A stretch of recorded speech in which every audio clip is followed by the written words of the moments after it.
Although edited for television, tonight's thriller contains scenes of suspense and violence which may be unsuitable for young viewers. Parental discretion is advised. Robservations with Robert Meyer Burnett.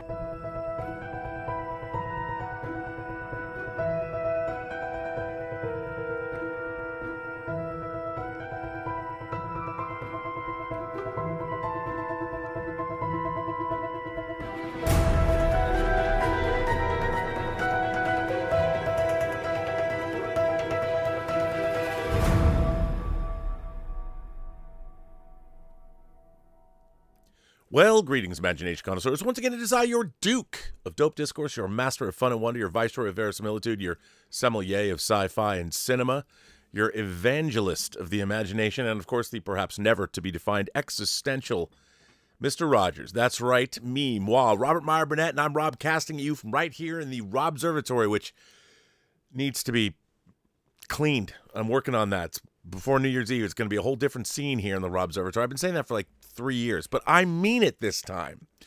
I'm coming at you imagination connoisseurs, you members of this, the Post-Geek Singularity community. This is Robservations episode 1079. I'm not going to make it to 1,100 shows before I get to season 9, but that's okay. So we are here, folks. We are here on the eve of, well, perhaps destruction, but we're here, Avatar, Fire and Ash. Your god has no dominion here. Yes, she does. Awa has dominion everywhere, and she's going to have dominion at the global box office this weekend, and you're all going to go. That's why I figured I'd bring somebody on this show who isn't going to go. Somebody you've met before. Alvaro, my friend Alvaro Zino Samaro, and he is a noted author. Equimedian is his book that he published. He's working on a horror novel now. He told me not to expect great things, but Equimedian is a great book, so you should go to Amazon right now and go get it. And also, we're going to be talking about his article that he wrote tonight. I will read it to you, but I have him, so I guess it's weird to read his own article while he's on the show, but, I'm going to do it anyway, because that's the kind of guy I am. So please put your hands together for Alvaro. What's up, dude? Hey, Rob. Thanks for having me on. Appreciate it.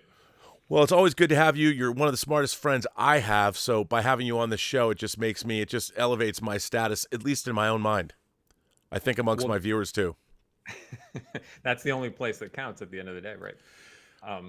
Well, there's other places that count.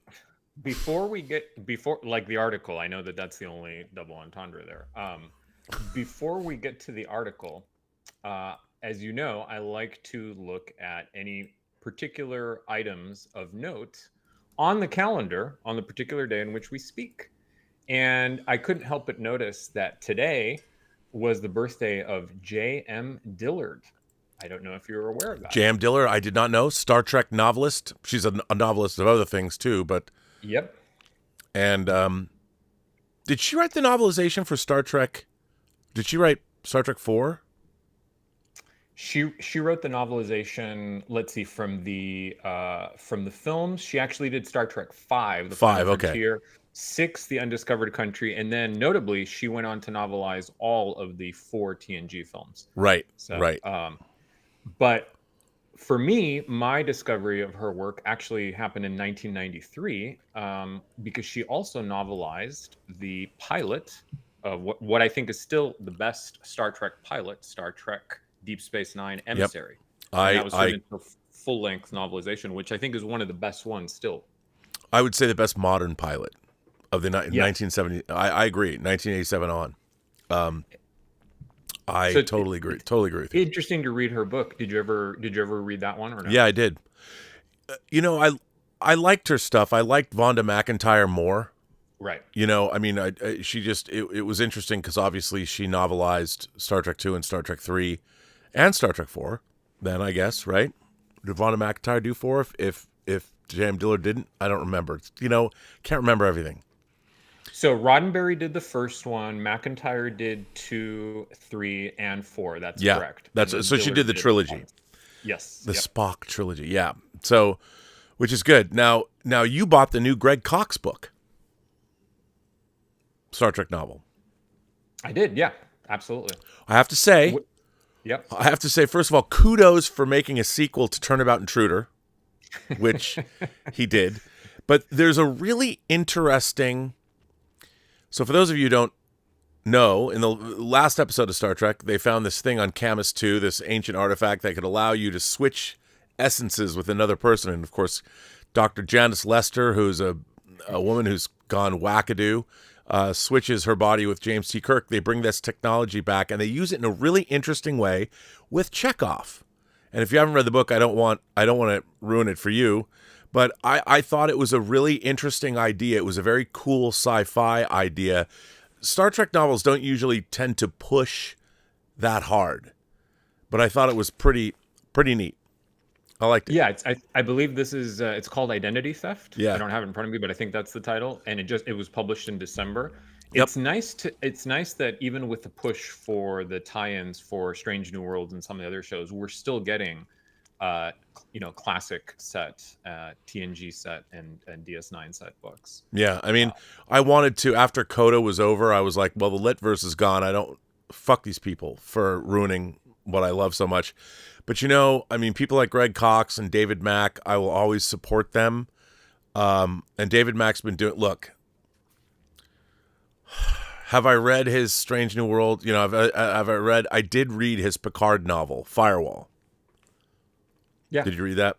I did, and I think I reviewed that one actually for reactor.com. I mean, I just like David Mack's stuff, and one day I'm going to drop his interview I did for the 1,000th episode of Robservations. It's a pretty good interview, but now that he's done Khan and it's over, I think I can drop it. We didn't really talk about Khan, but anyway. But listen. Yeah, go ahead. Sorry, just one more thing. So on Dillard, I'm just curious, because I don't think we've talked about Dillard before. Did you ever read The Lost Years? Oh, yeah. I thought that was probably one of the more interesting contributions to the She did the hardcover too, right? Yep, that's right. The hardcover. Yeah. I thought that was a really interesting project with mixed results. I did like what they tried to do. Yeah. What the Litverse did, fill in that time. You wonder what went on and what happened, and they've, for the most part, all the authors they had working on that stuff were pretty respectful. I think one of the more interesting, this is so off topic, but one of the more interesting things about Star Trek fiction was what happened to Probe, which was the sequel to Star Trek IV. Margaret Wanderer Bonanno? Yeah, I believe so, yeah. Went through hell writing that book. And it's a pretty interesting story. So if you're interested for those 4 of you, and we're 2 of them, interested in Star Trek fan fiction that are currently watching this show, look up the story of what Margaret Wanderer Bonanno, who she also wrote Strangers from the Sky, which is a great Star Trek novel. Check that out. Does anybody, I think we're the only 2 people that have a background in Star Trek fan fiction. Well, it all goes back to Star Trek. I mean, you said off topic, but off topic is on brand. So it's true. A quick question on Greg Cox. We talked about the rise and fall of Khan Noonien Singh. Mm-hmm. The Eugenics Wars 1 and 2, and then the rise and fall of Khan Noonien Singh. Yeah, but I don't think we've discussed the Q Continuum trilogy that he did. Yeah. There was that discussion. It was interesting. I mean, here's my problem. When it comes to tie-in fiction, my favorite tie-in fiction is fiction that fills in canonical things that the shows would never fill in. And some of my favorite writers, Peter David did a good job, but I thought the Reeve Stevens were some of the best at doing that. David Mack is great at doing that. Diane Duane was pretty good at doing that kind of stuff. John M. Ford, who wrote The Final Reflection, loved what he did with the Klingon background. That's why I read tie-in fiction, to expand the universe. I am not a fan. I mean, I understand, like David Mack wrote the Cold Equations. I would say the Cold Equations trilogy. I don't know if it is called the Cold Equations trilogy, but after he did the Destiny trilogy, he did the Data trilogy, which I thought was pretty good because it went into all the Sung androids and what happened to them, and I liked all that. But the Q Continuum stuff, maybe it's just because I'm tired of Q. It was. I mean, I understand where it came from. I mean, it wasn't as annoying as the Genesis Wave trilogy. That was Vornhold, wasn't it? I think. Yeah. Now we're really drifting off. Yeah, we really are. Yeah, I shouldn't. All right. Okay. Before we get to the article, I got one more thing for you. Okay, here it comes. It's another item that is related to dates. So besides being the birthday of J.M. Dillard, today was also the release of a science fiction film that I am inordinately a fan of, which is Bicentennial Man. Came out this day in 1999. And I think it's a shame that there's not even a Blu-ray of Bicentennial. I mean, I would love for there to be, a high definition version of. I think it's a Touchstone movie, isn't it? Yes. Yeah, with there's like Touchstone and Disney. I don't know what. My understanding is that there is a complicated situation there. Touchstone was one of the production companies, along with Chris Columbus's own 1492. But then it was distributed by Buena Vista in the U.S. and I think it was Columbia TriStar internationally. So there's all kinds of things that are preventing it from coming out. But anyway, the reason I want to bring it up, I think that it's a very nice film. You know what? I too love it. It's Asimov. It's based on loosely. Yes, and that's because we like to show media, even though this is not another famous show that you do. I have here, I wanted to share a first edition of Bicentennial Man. This is the original short story collection by Asimov that features the story, the novella.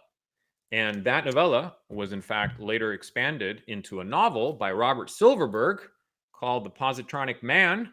This is a first edition of that book.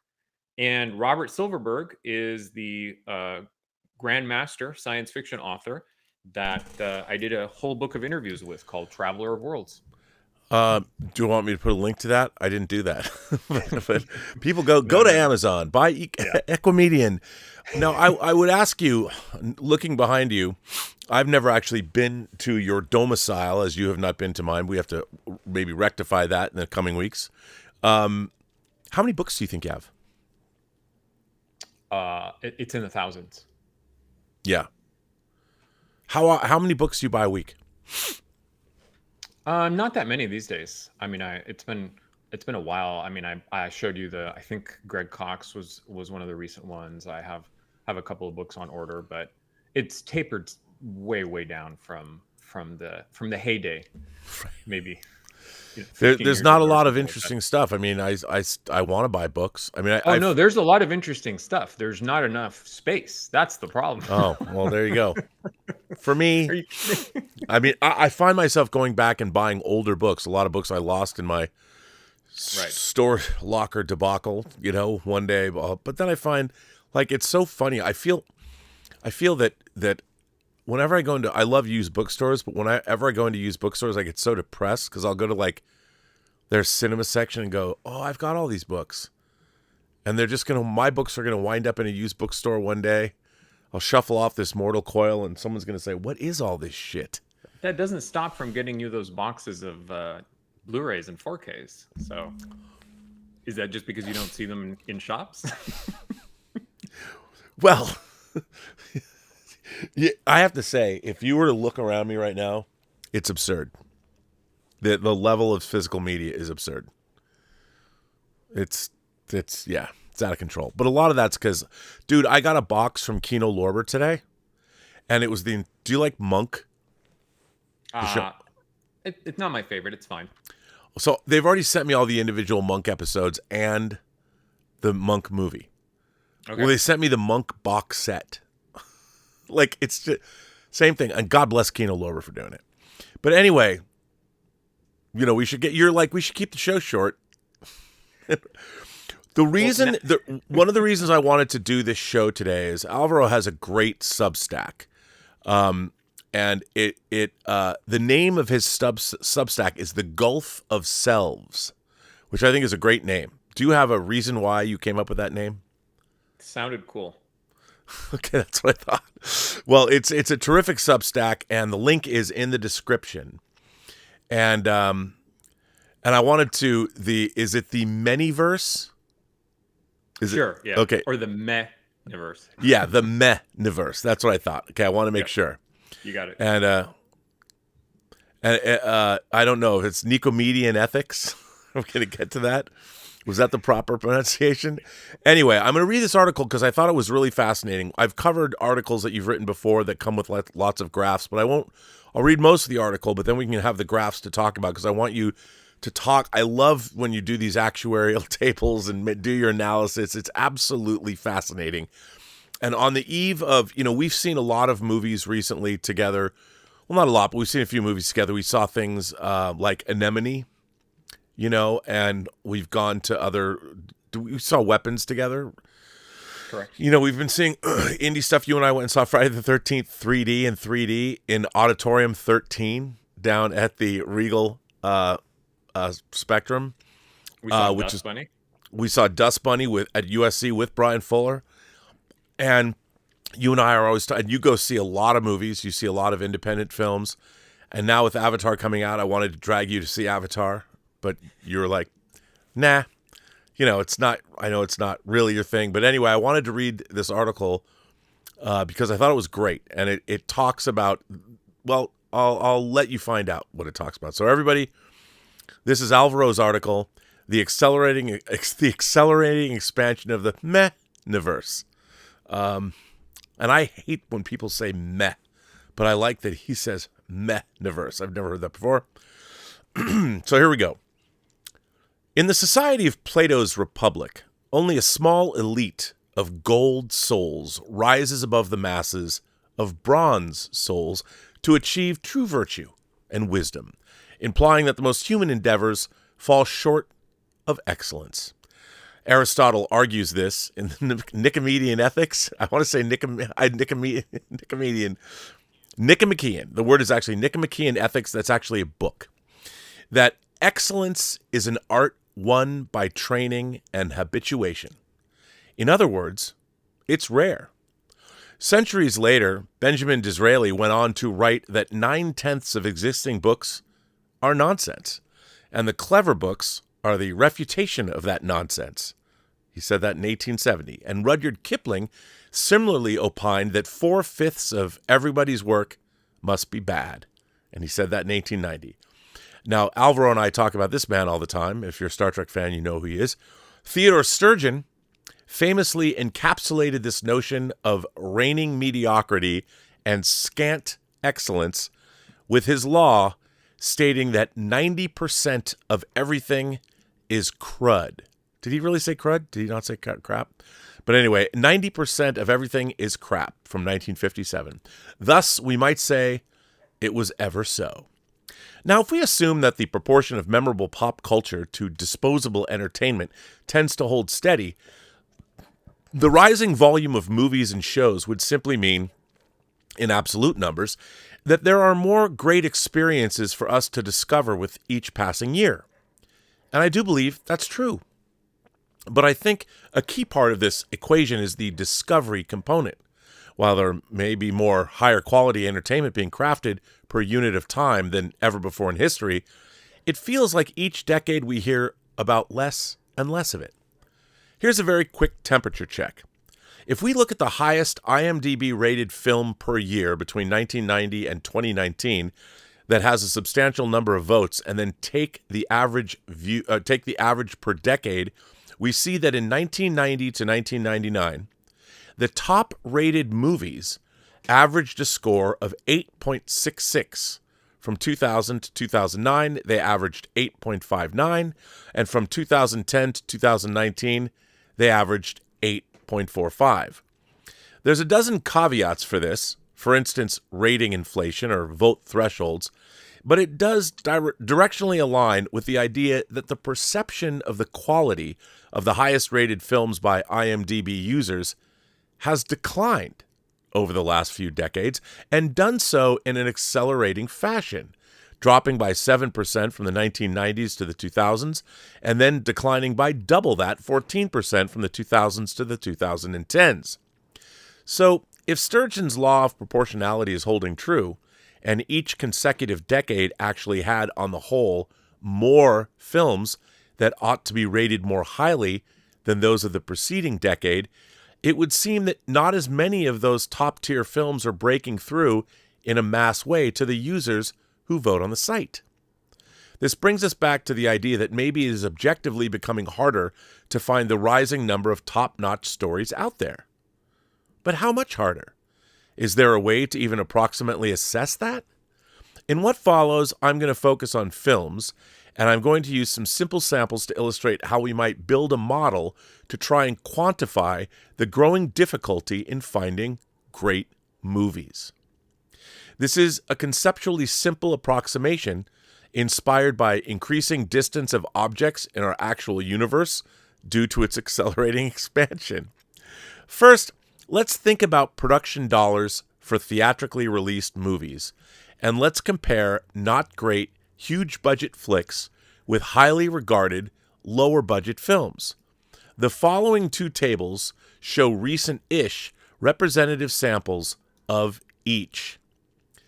Here are, let's see, well, I can't, let's see if I can, maybe I can make this a bit smaller. I should have done this. I should have looked at these charts. Hang on. I'm going to make this smaller because now I would ask you, Alvaro, to chime in here. Let me just hang on before I do this. I'm going to put you in so you could actually, what I forgot to do is I'm doing this live on the show, which is what I don't like to do, but I'm going to do it anyway, is I'm going to put you in right here. And I wonder if you might opine on, first of all, why did you decide to do this?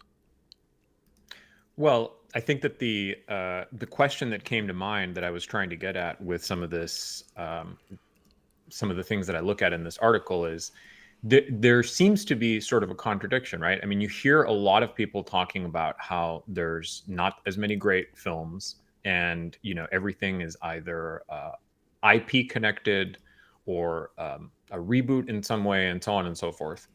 And on the other hand, again, if we think about Sturgeon's law, and you and I have had longer conversations because that's the whole premise behind our future show, The Forever Era, right? The idea that because there are more great things that are coming out and the volume overall is increasing a lot, if that percentage is more or less constant, there's always going to be more and more great things to talk about, and we want to point people to those things by recommending them. So how do you reconcile those two things? How do you reconcile the perception that a lot of people have that there's less original storytelling, less quality material, with the idea that there's actually more of it? That was the impetus for sitting down and writing this article. And do you believe that that's true? Yes, and I believe that I don't necessarily mean it in a literal way, but I think that this analogy of a universe that is not only expanding but expanding at an accelerating rate is a useful image. So I'm glad that you have provided this forum, Rob, so I can infect as many of your viewers as possible with the image of an expanding universe and films being like the stars in that particular universe. Well, let me get these because I've got these. I'm going to add them so people can look. But I'm always curious. What made you were you just walking down the street one day? Were you going to see a movie? Did you stop and think, I'm going to spend how much time did it take you in terms of analysis to do this and to write this article? Yeah, I mean, as you know, this is a column that I write an article for every 2 weeks. So in the back of my mind, I'm always looking for interesting threads to pull on. And I'm kind of scanning things that are happening in the entertainment industry and pop culture, thinking about what could be, grist for the article mill. So I'm just used to looking for those moments and those little bits of things that seem like they could make for an interesting take. And I think specifically with this article, it was the most recent time that somebody said to me, "Oh, there's just nothing good anymore. It's all, it's all franchise material. It's all sequels. It's all requels. It's all legacy sequels, etc." I'm like, well, wait a minute. We know that some of that is true, but then how is it also true that we think that there's a lot of super high quality films that are coming out that a lot of people are not talking about? And why is that? So take us through this first chart, and tell us about this. Oh, well, this is very straightforward. So the first two tables, I wanted to create sort of two cohorts to compare the as you'll see as the article talks about. I'm comparing here movies that are very high budget with indie movies. But then I added a second parameter. So I specifically chose high budget movies that didn't get particularly good Rotten Tomato scores. So we can sort of say by proxy that maybe these are not the best of the blockbusters. They might be some of the worst of the blockbusters. And I wanted to see what the marketing money was for those movies compared to the marketing budget for movies that are not only lower in terms of their overall production costs, but also highly acclaimed. Movies where, again, if we look at really, really high Rotten Tomato scores, the consensus tends to be that these are exceptional, stories. And I wanted to be able to compile those lists again, just as samples, so that we could look at the marketing push and how much the marketing is advantageous to one group versus the other group. So here's that second table. As you can see, Moonlight, Get Out, Booksmart, Farewell, etc. These are all highly rated films. They're over 95% on Rotten Tomatoes. And you'll see that as a percentage of their budget, the marketing is actually much, much higher because their production budgets are much lower. But that still doesn't give us what we want, which is how this translates into exposure to the average person who is, sort of interested in finding the next movie to watch. Well, one of the things that I, growing up, like for instance, Oscar movies were, for the most part, also the most successful movies. And I mean, not all the time, but for the most part, Oscar films, because people were such avid film goers, that the best movies were seen by everybody. Everybody went to the films. Everybody went to the picture shows to see these movies. And, everybody would have to run out, and they were coming out from major studios. Sometimes you'd get something from Orion, and then Miramax in the 90s rose to power with Harvey Weinstein and his Oscar bait movies. He had a good eye, I'll say that for him. But, growing up in the 70s and 80s, the Oscars, everybody saw those movies. So when the Oscars rolled around, it was a really exciting thing. And nowadays, I feel that Oscar movies have become sort of separate from populist films. I mean, and to the point where the Oscars had to add 10 more, well, a total of 10 movies. They added 5 more movies to their Best Picture category because the biggest grossing films were not getting nominated for Oscars. I mean, you go back to like Forrest Gump, which won the Oscar for Best Picture, was also a hugely popular, successful movie for the masses. And we haven't seen movies like that have won Oscars. I mean, you'll get a movie like Moonlight, which was up against La La Land. And these are films that are playing art house theaters. They don't have penetration. They're not part of the cultural zeitgeist, which is what populist movies used to be. They used to define the zeitgeist. I mean, a movie like Fatal Attraction, which was hugely popular, there was editorial page commentaries on Fatal Attraction for months after it had opened. So a movie like Fatal Attraction, which might be today considered a throwaway. I mean, didn't they make a 10-episode streaming series about it? Or retelling the story? Presumed Innocent, same thing. Kind of a zeitgeist movie when it came out in 1990, and then it was turned into, David Kelly made it into a TV series with Jake Gyllenhaal, which is fine. But I find, well, let me ask you, why do you think that is? I mean, obviously, the global marketplace, but why do you think that is? Well, I think part of it is what we're is connected to the themes of the article. But I mean, I completely agree, and I think really the 2000s is probably the last decade. I mean, in the 2000s, Gladiator won Best Picture, right? In the year 2000. 2003, I think, was Lord of the Rings: Return of the King. Yep. I mean, how many people went to see that? The Departed, I think, was pretty popular. It won in 2006.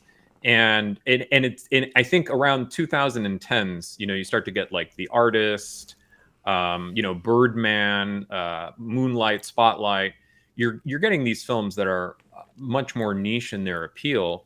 And honestly, I mean, the reaction when I see people react to the pictures that are nominated for Best Picture, it's usually something like, oh, I've never heard of any of these.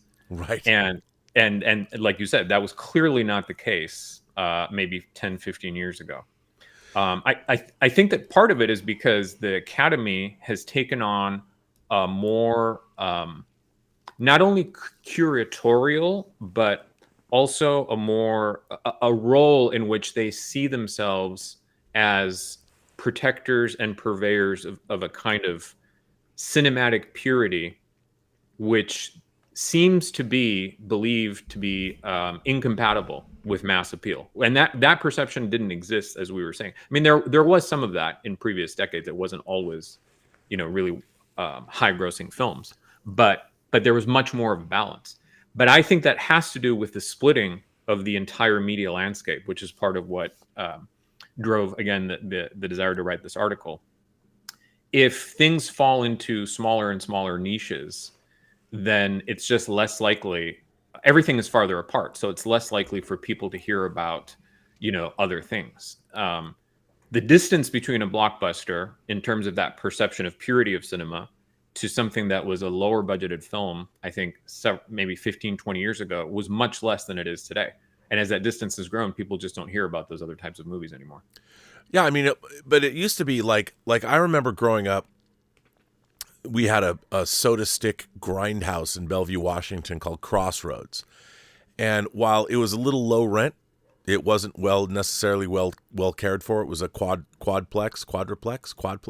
There were 4 screens in it. And what was great about it is they would run a first run movie, but usually not from a bigger studio.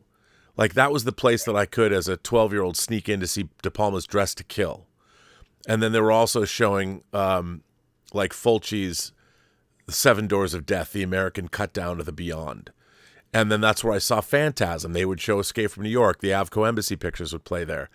And what I thought was so interesting is that there was a place for the big Hollywood studios were delivering great stuff, but also there was a really vibrant, like, horror movies were coming out from these much smaller distributors, and yet they had good marketing behind them, and they were considered. I would go see just about anything that came out. I mean, hell, I went and saw Ghoulies in the theater. I don't know why. And Life Force, buddy. I saw Life Force at the same theater, by the way, the Admiral Twin in West Seattle. But I think that studios have abandoned mid-range adult films.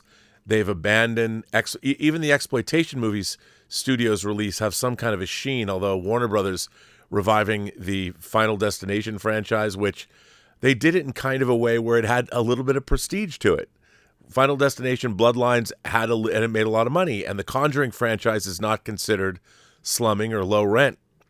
Maybe The Nun and Annabelle are lesser than the Conjuring films, but I have to say that we saw the Conjuring Last Rites together, and it was not only I thought was good, it was actually a heartwarming family film.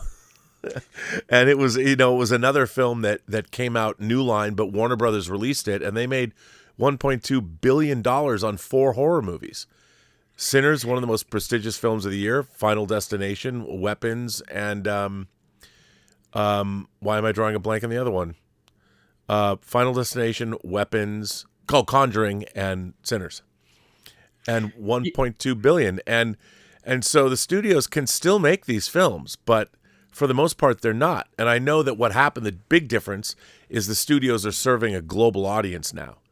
They're not making movies that are just concerned with domestic issues. They're making movies that have to travel around the world, which means inherently they're not going to make Norma Ray anymore. The Sally Field union-busting movie or whatever.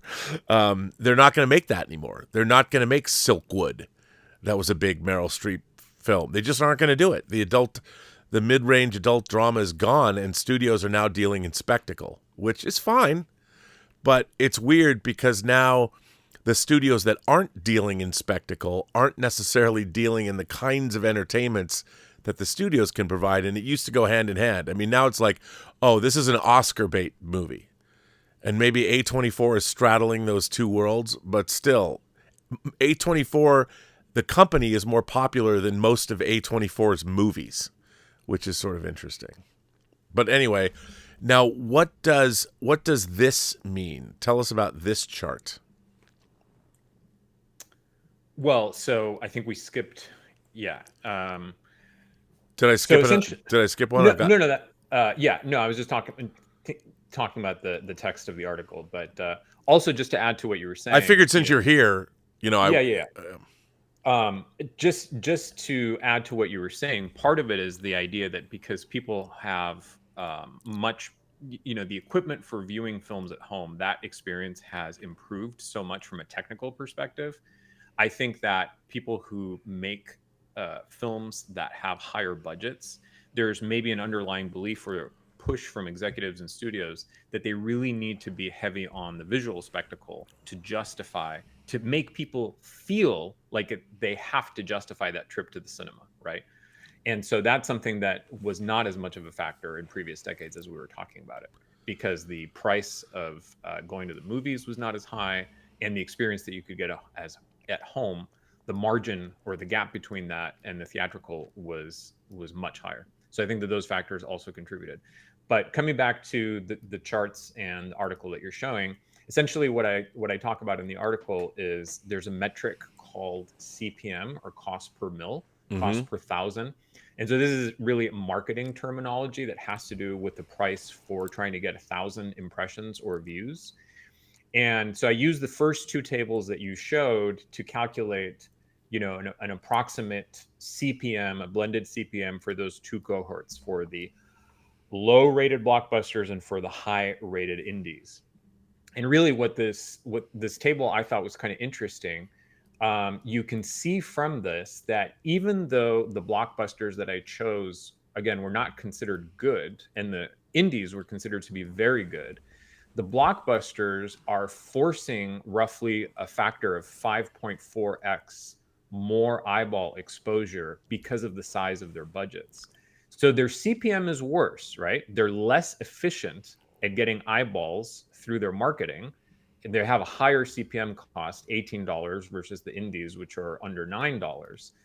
But because of brute force volume, the fact that they have approximately 11x more dollars to spend, it more than offsets that less efficient CPM of 2x. So they still have an edge of about 5 times in terms of how many eyeballs they're able to reach.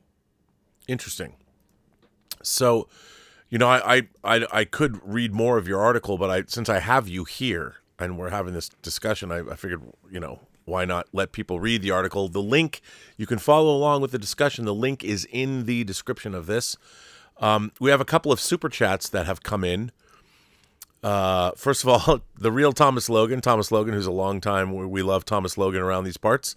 I've never met Thomas. He's on the other side of the country, but he says, Bobby, why don't you venture into the Kubrick dimension with Alvaro now?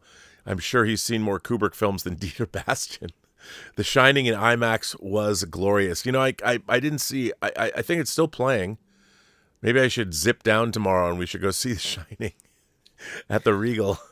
But I do think I like the idea that when we do Forever, we had talked about doing director rankings, right? So when we do the Forever era, we should absolutely do a Kubrick ranking. Yeah, I mean, Stanley Kubrick's my favorite. Kubrick is my favorite director of all time. And although The Shining is not up in my upper echelon of Kubrick films, I like it, but it's his B movie. and so, well, we're going to save that discussion for when we do the ranking. yes. But I mean, I love the apocryphal story of, his secretary told the story that he was looking for things to adapt, because Kubrick has mostly only adapted books in his life, for the most part. I mean, 2001 was not a book before it was a movie, but the book was written in tandem with the production of the film.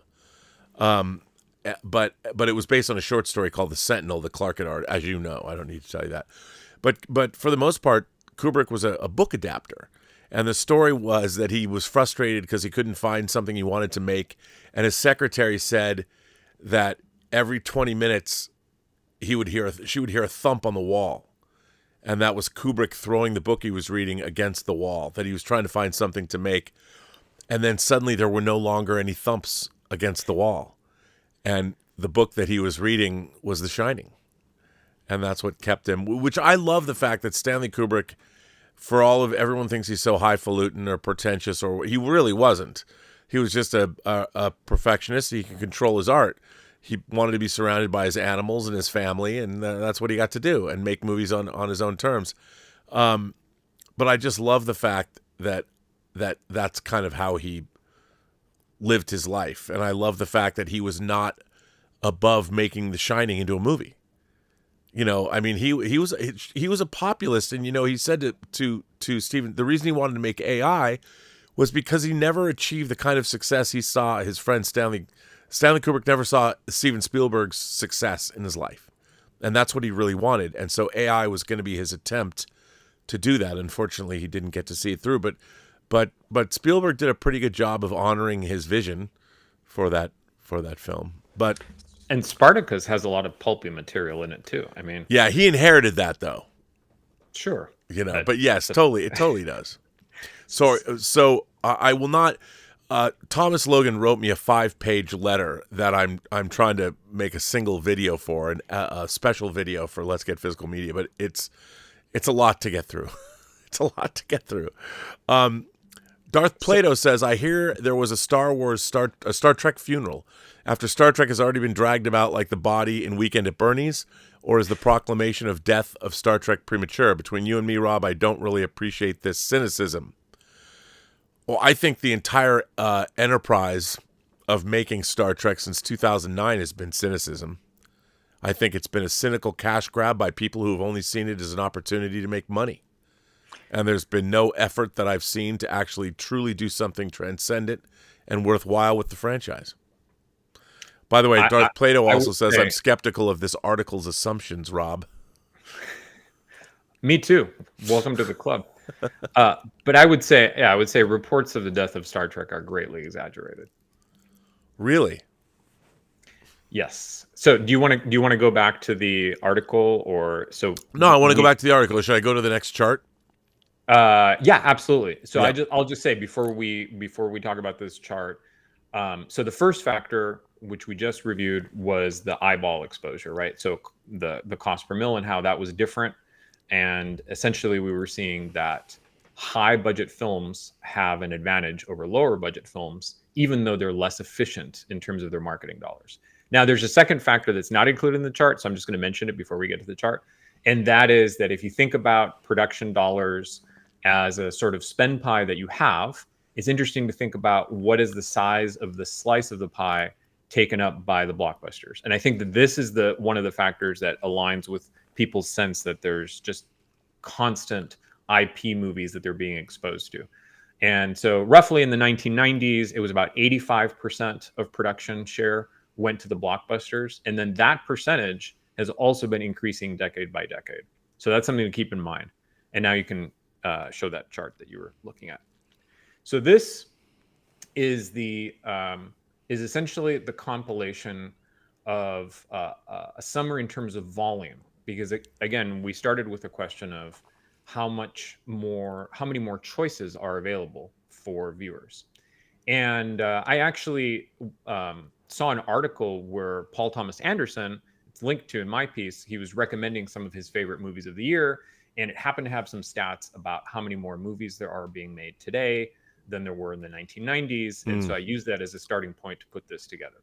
So this is, as you can see, essentially, if you take the 1990s as a baseline, in the 2000s, the number of movies that were being shown, or this is really more theatrical release, plus a couple of other categories, it went up by over 100%, and then went up by 60% again.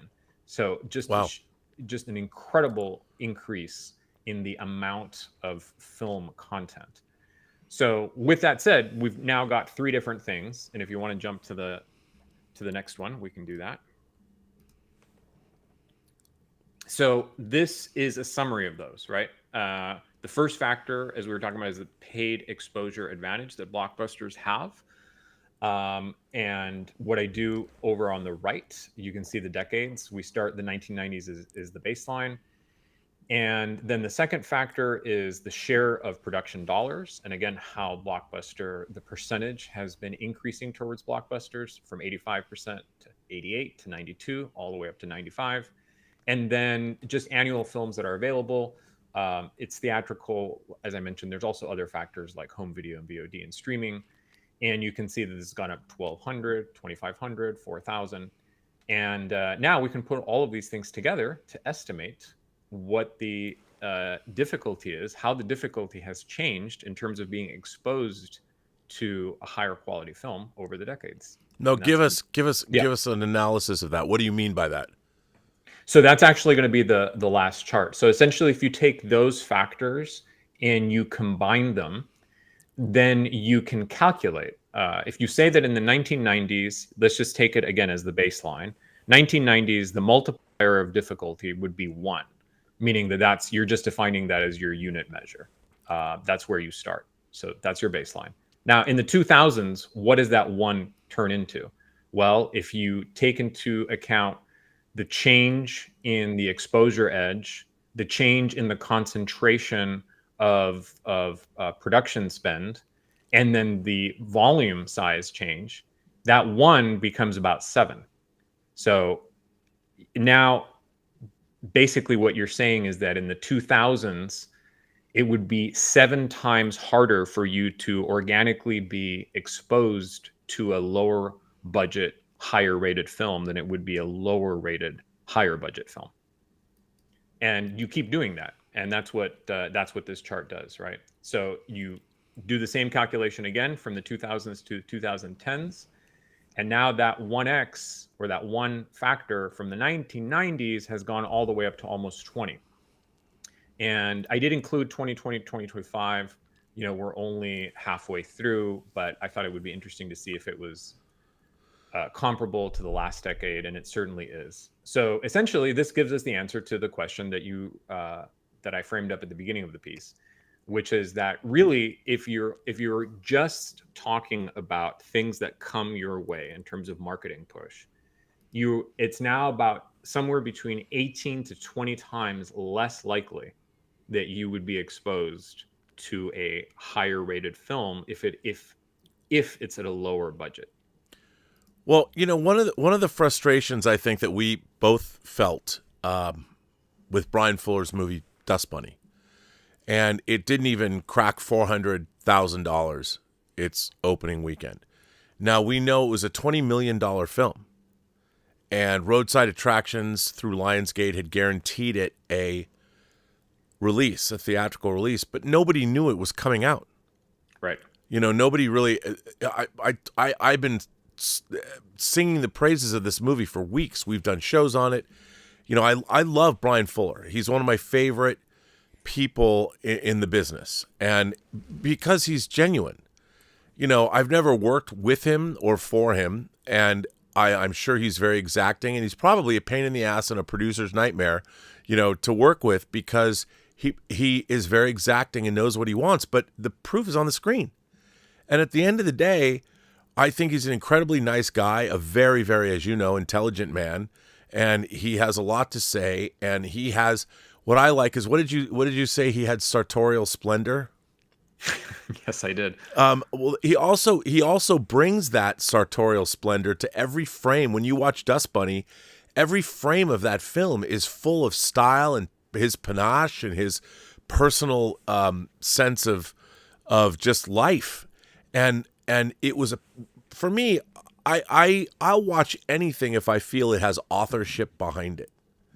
And you could say that there's a lot of things in Dust Bunny that he's referencing.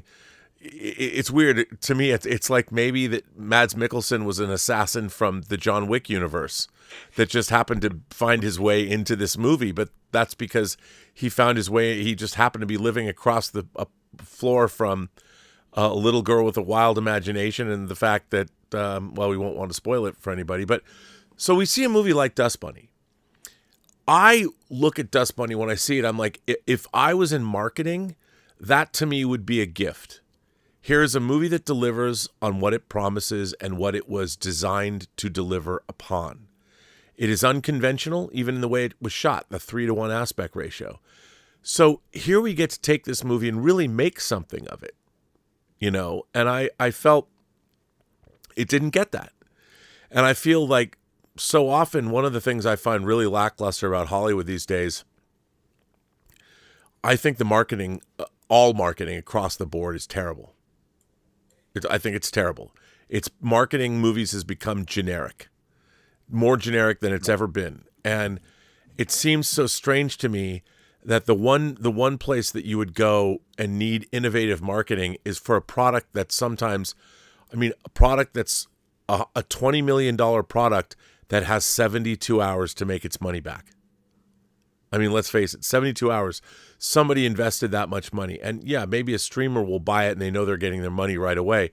But a movie like Dust Bunny with proper marketing, I think should have made $30 or $40 million in its opening weekend on 3,500 screens. Well, listen, I think absolutely. I mean, Dust Bunny is in fact a perfect example of what this article is talking about, because in that first table where you showed those high-rated indies, I mean, Everything Everywhere All at Once, I have it listed as a production budget of about $14 million. However, some sources report it as higher, 15 or 20 million. So let's just say, it was 20 million.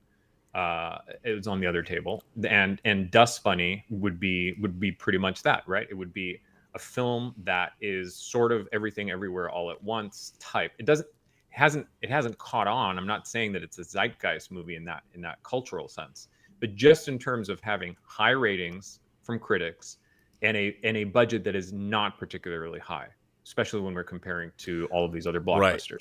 Right. And the problem with that film, see, this is a film where that cost per mil absolutely makes a difference, because I think that the marketing would have, in fact, incrementally driven a lot more people to see the movie. But the issue with the marketing, you said something really interesting right now, which was that this film delivers what it promises to give, which is a gift.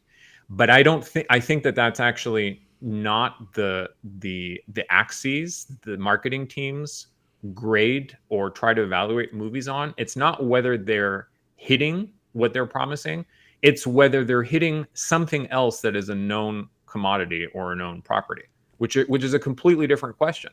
And so I think that, in fact, what to you and maybe to me would be a gift, to them becomes a nightmare, because they have no idea what is the comp for Dust Bunny. What are the other films? Well, it's John Wick, but it's also not John Wick because it's a fairy tale, and it's this and it's that. And so it becomes very confusing for them to find those things that they think that they need, because they don't trust that the audience will be open to something new in the way that, maybe more of the critics are open to. Well, one of the things, too, that I find also frustrating is that you and I went to USC, to an event at USC, to see Dust Bunny screened in the Ray Stark Theater in the George Lucas Building. Beautiful venue, at USC. And it was not as nearly, which is an understatement, not nearly as well attended as I thought. And the students that stayed behind were mostly women that stayed behind to meet Brian Fuller. And clearly he has a contingent of female fans that would have been incredibly well served if they knew this movie was coming out. And I feel that, I did a fan trailer for this movie and put it out with obviously a Two Cellos piece of music. And I even added things about how it was nominated for Spirit Awards.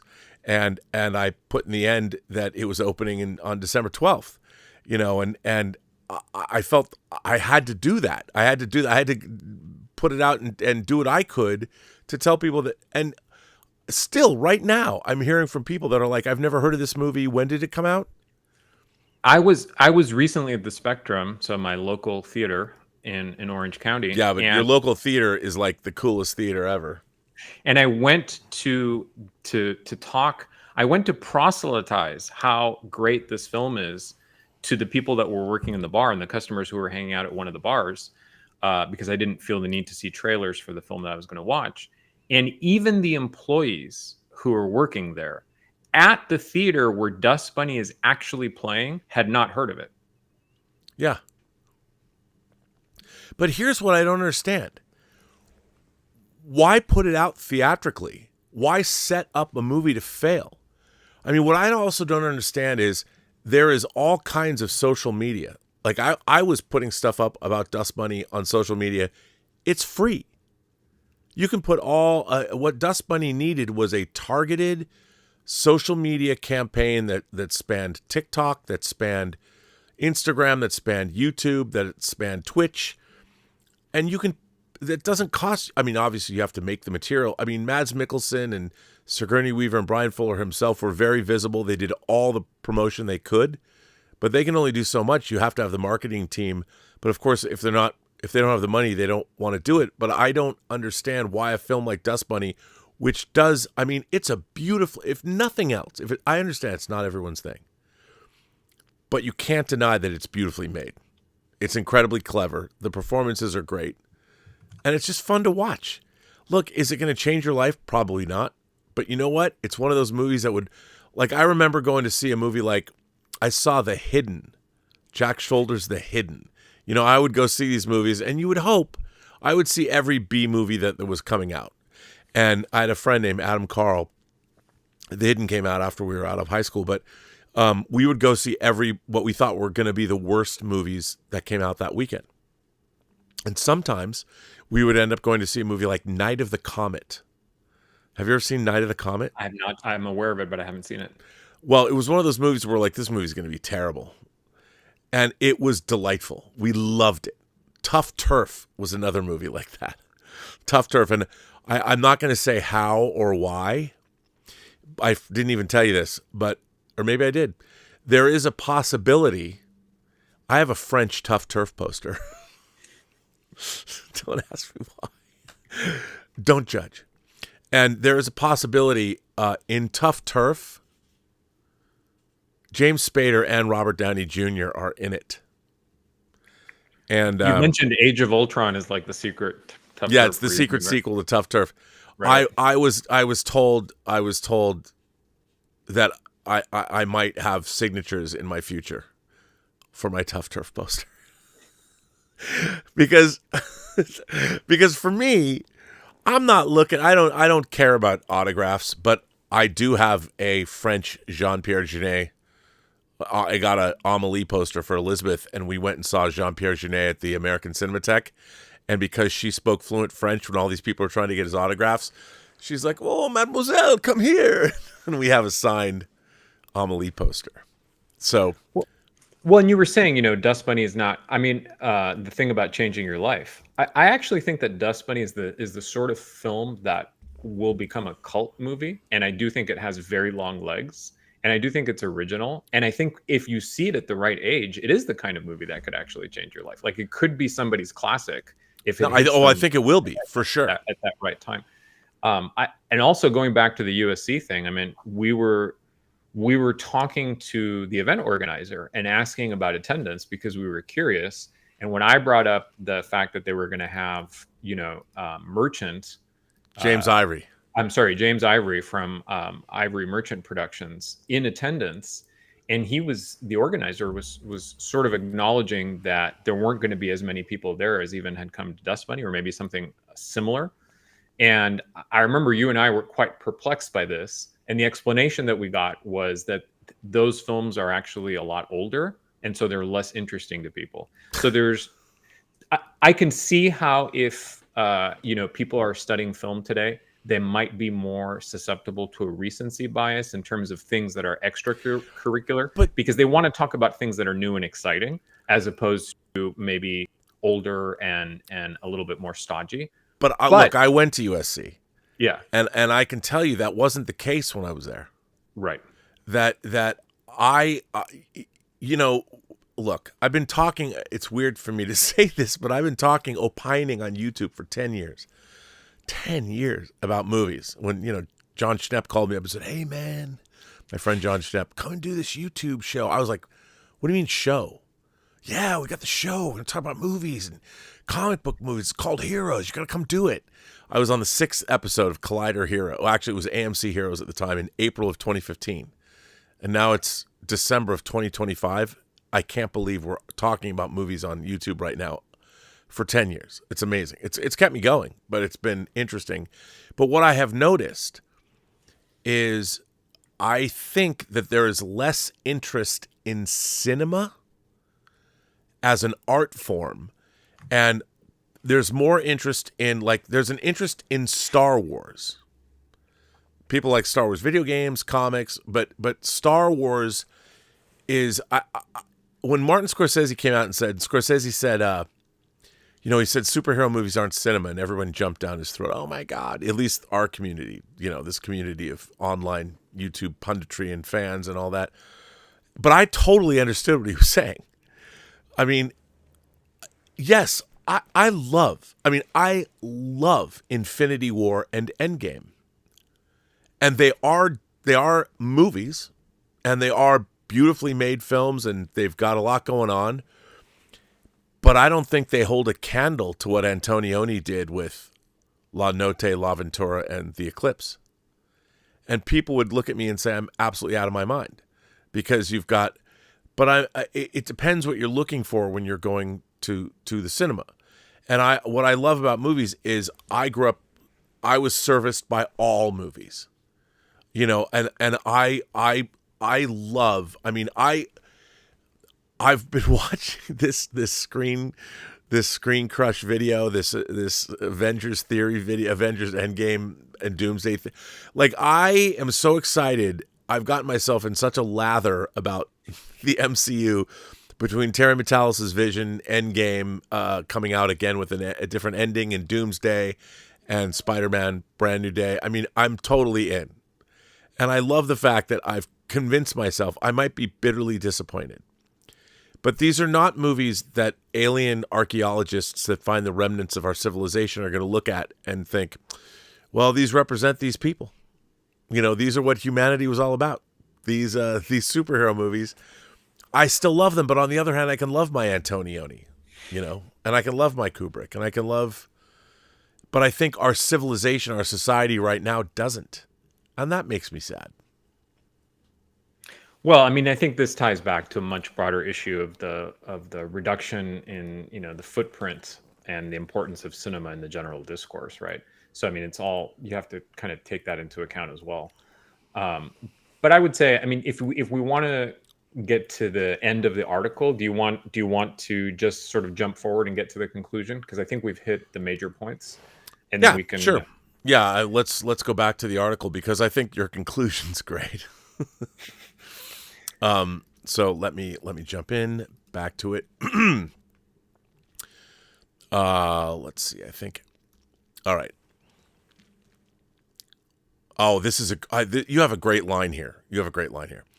As you can see, if we compare the 1990s with the 2010s forward, it's become somewhere between 18 times and 20 times harder to find high-quality, non-blockbusters than it used to be through a non-targeted exposure. There's yelling at clouds, and there's meteorological forecasting. That's great. Keep in mind, my very simple model looks only at films. If we were to include television, video games, user-generated content on social media, etc., and thought about our time as the finite resource available for exposure rather than assuming that as a constant background factor, we'd probably find our difficulty multiplier would be even higher, since many of these other activities have grown in CPN competitiveness. Also, I took 3 basic ideas and treated them as independent factors. There are probably complex and subtly nonlinear interdependencies among those 3 scaling parameters. Finally, an indie may be bad and a blockbuster might be terrific, like Avatar: Fire and Ashes. Then again, this is all based on the idea of essentially random exposure, something akin to the notion of what does the world of movie culture choose to make part of its central conversation.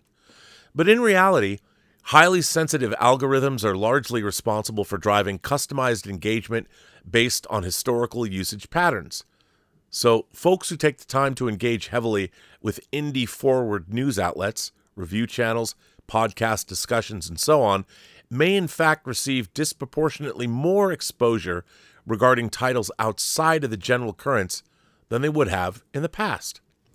But that brings up the question of time and energy, which goes back to the central idea.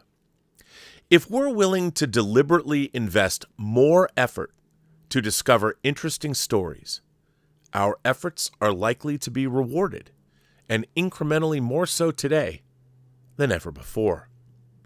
Our findings aren't necessarily surprising. The expanding universe analogy comes in handy. As space-time expands, the distance between everything grows. Likewise, as more entertainment options become available, the distance we need to cross to find the ones that appeal to us increases. We can remedy some of that through algorithms, pre-curated lists, and so on. But the overall difficulty continues to grow over time. Keep in mind, most standard cosmological models today posit that our universe is roughly 68% dark energy, 27% dark matter, and only the small remainder ordinary baryonic matter. In other words, 95% dark energy and dark matter, and 5% the kind of matter and energy that gave rise to us, and which we can actually observe. It turns out Sturgeon may have been generous with his 90% estimate after all. Well, sir, what a fantastic article you wrote. By the way, you can get the article down below the description. The link is in the description of the show, and you can also go buy Alvaro's book, Equimedian, at Amazon now. And you got to get the hardcover because it's this wild size, and it's got that UV printed matte finish. It's dope, man. That hardcover is dope. If you can still get it, don't get the Kindle, man. Get a real book. Smell the paper. Well, I'm glad you enjoyed the article. What do you think about the overall idea that I'm using to try to bridge those two things that appear to be in contradiction? I mean, what's your take? Well, I think what's happened is our entire culture has become sort of, well, I'll just say bifurcated. And I think that our entire civilization, the meaning that we're deriving today, right now in 2025, I think has been inverted. In America and in the rest of the world, I think we all used to look outward. Humanity used to look outward to find meaning. Whether we looked up to the sky, whether we looked to the veldt that we were going to hunt on, whatever we were doing, we were trying to define ourselves by what is out there. And we knew that we had to be a part of it. You had to journey to go somewhere. You, in order to achieve enlightenment, there was a journey of some kind, whether it was a journey of self, a literal journey someplace. I think that was a part of, and so humanity was always looking outward, and art was part of that. Art was an externalization of that journey, because intellectually you can't go anywhere. At least you didn't used to be able to, unless you read a book or you went to a museum or something. And I think artists would create manifestations. I mean, what is art but a way to try and codify the experience of being human in whatever it is, whether it's music, whether it's a painting, whether it's a sculpture, whether it's a film, whether it's a symphony. All of those things are supposed to exist outside of us and offer some signpost to meaning. I mean, the fact that a human being can compose a symphony in the vast cosmic infinitude is astonishing. And when you realize that a lot of symphonies have bases in mathematics and things like that, astonishing. And I think with movies, for me, movies meant so much to me because I learned what life was all about. I learned morality. I learned ethics. I learned about love and romance. I learned about history. I learned so many things from movies. And I think movies are one of the great delivery systems of all time, because when you go to the theater, you're basically in a sensory deprivation tank. And there's nothing else going on. And that's why I think that people that violate the sanctity of a movie theater when the lights go down are everything wrong with civilization. Because these kinds of things, I mean, we seek out different kinds of stories. And the problem is nowadays, which is not the case, one of the things I think that wasn't in your article is everybody always wanted to make money from movies. But the margins were not what they are today. Even though movies are much more expensive, a big hit can gross hundreds of millions of dollars and bring hundreds of millions of dollars in on a global level. That didn't exist 30 years ago. You know, in 1990, John McTiernan's Hunt for Red October came out. an adaptation of a very popular book. No expense was spared. All-star cast. That movie cost $30 million to make. Nowadays, it would be a 10-part Netflix show. But if they made that today, it would be a $250 million proposition if they could even get it greenlit. No one's going to want to read this weird, the techno fetishism, and no one would ever think it would get made, but it was incredible. Nowadays, we have cinema and we have movies more than ever before. It used to be blurred. And if you choose, you can live a life of just going to see A24 movies or go to Indian cinemas and watch Bollywood stuff or see obscure movies. You can live your life that way and be an entirely different, in a different universe than if you just go see Hollywood blockbusters. So coming back to this question of movies, and one of the things that I talk about in the article is if you invest time and you invest energy in trying to find the stuff that you like, and you're much more engaged in keeping up with news and seeing what books have been optioned for future adaptations, things of that kind, you're much more likely to hear about a lot of these titles. But even so, I mean, I remember earlier in the year, I think I told you, I went to the theater to watch this horror film called Strange Harvest. And I saw that theatrically. So good. By the way, produced by Roy Lee. But I remember earlier when I had mentioned it, you hadn't originally heard about it. No. And that's happened a couple of times, right? Movies that I've been able to see in the theater or someone else that we know has seen in the theater, and they come as news to us. So why do you, if we're investing, we are the people that are investing the time and the energy, how are we still missing movies that are coming to theaters? Is it completely marketing? Is it something else? Is it the volume? What do you think is the answer to that question? No, I think it is marketing. Because look, we're looking for that kind of stuff.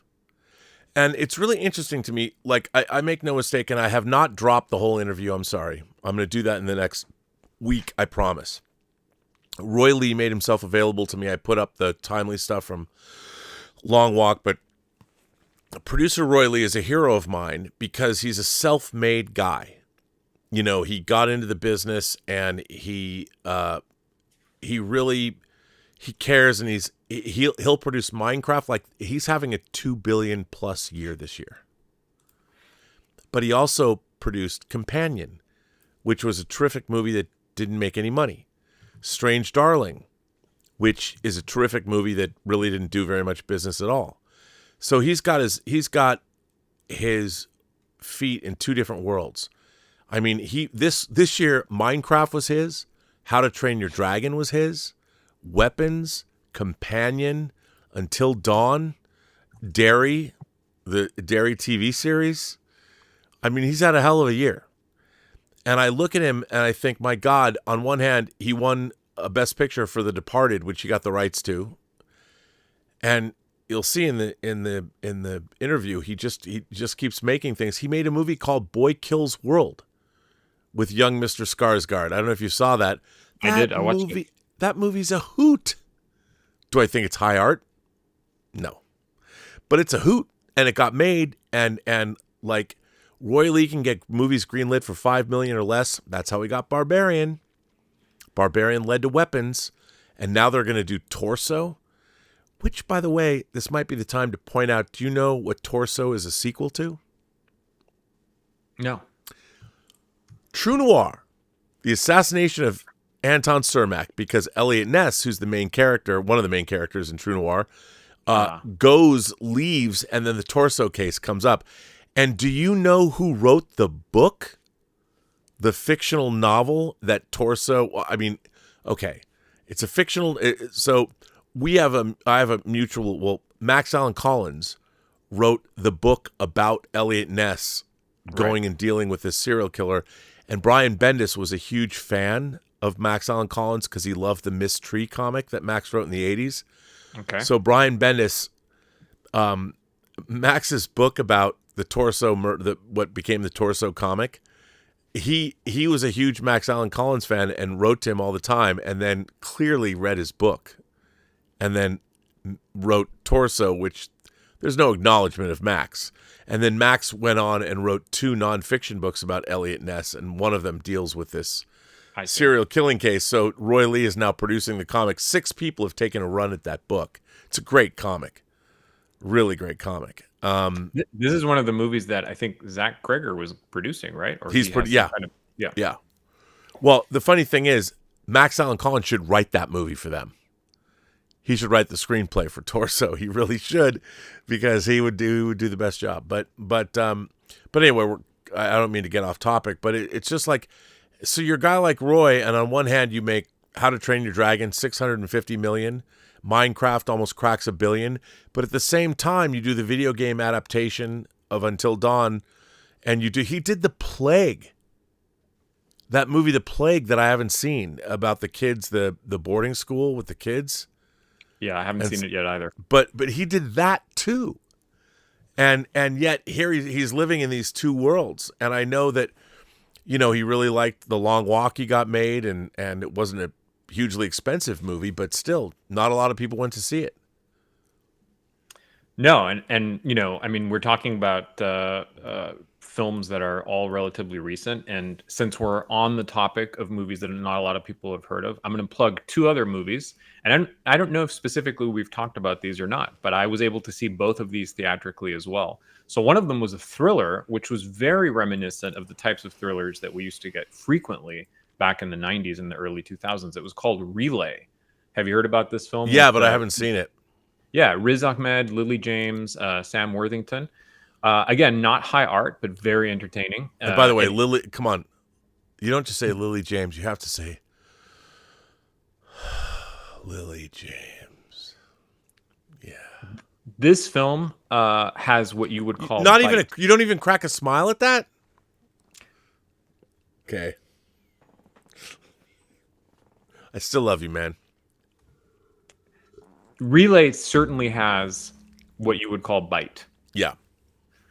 In terms of the setup. And then the other film is Dead of Winter. I think we may have talked briefly about this.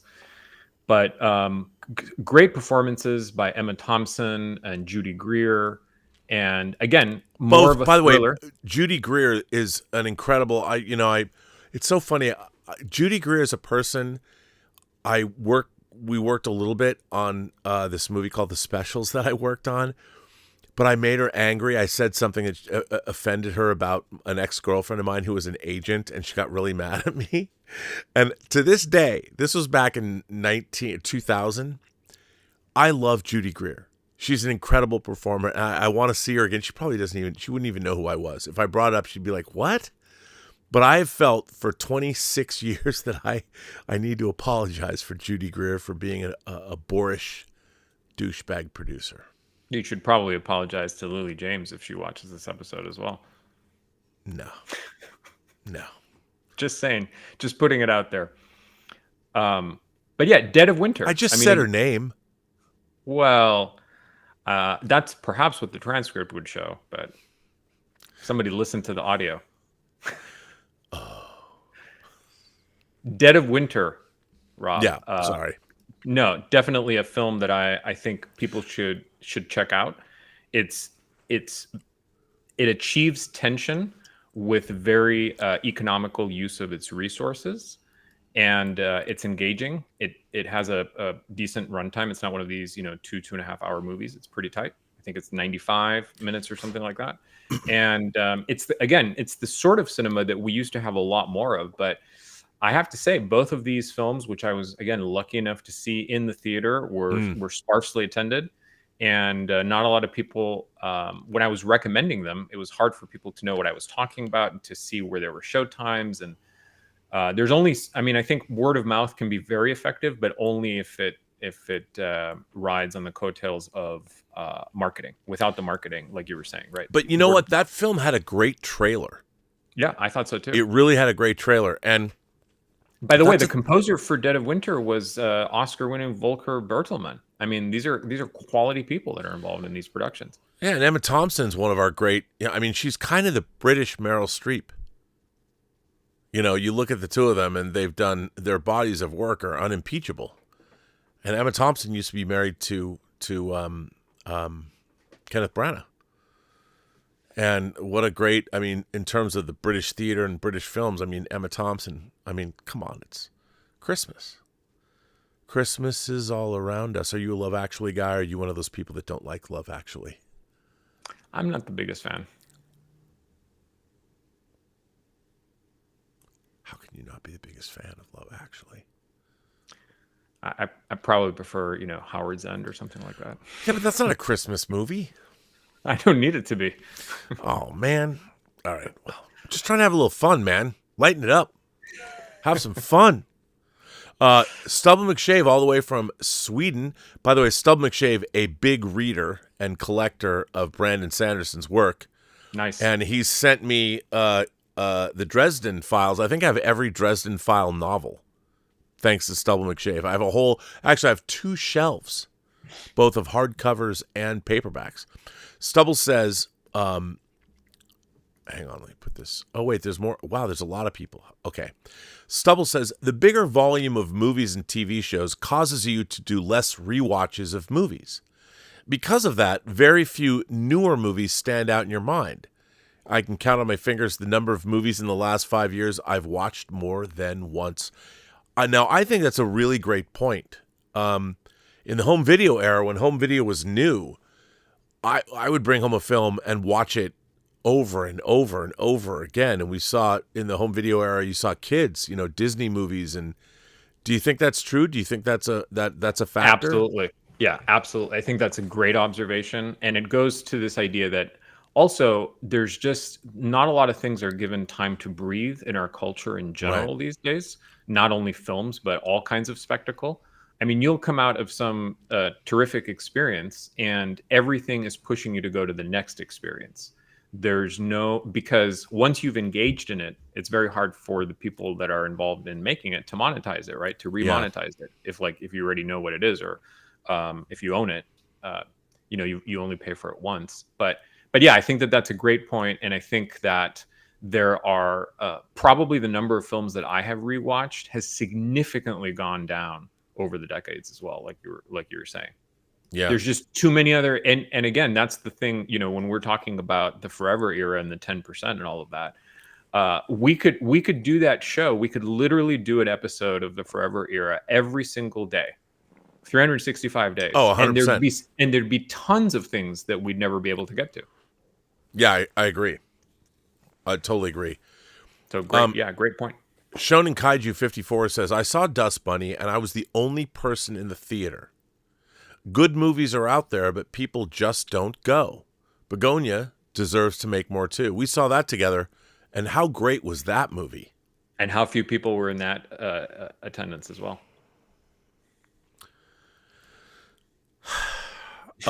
Moradrain says, is it more? Let's see. Moral Drain celebrates 56 months of membership. Well, thank you for that. Hopefully, I'm going to have a membership call this week. I was going to set one up for Saturday. I thought Saturday was all cool because I was told that we're going to see, around the holiday times, I have to avail myself of everyone, and we do these 2 Christmas concerts in a week, and we're supposed to go see a play of Scrooged. I thought it was at night. Apparently, it's Saturday at 2 p.m. I'm like, I have a member call. I can't. It's the holidays, man. So I might have to disappoint some people. I got to do a member call. So thank you for that. Thanks for the support, and thanks for continuing to be an imagination connoisseur. Then we have JT Hiskey says, you're going to love this, Happy Avatar Day and Happy Leaks Week. Can't wait to see this 3rd film, and I can't believe how fast has time gone by since 2009. Love you, Rob. 14 years of Avatar. Your favorite. I know, I can see you, just the glow coming off of you. Well, to earn even more scorn and derision from whoever's watching this, I didn't originally even see the first Avatar in the theater. I didn't see Avatar until 2010, Rob.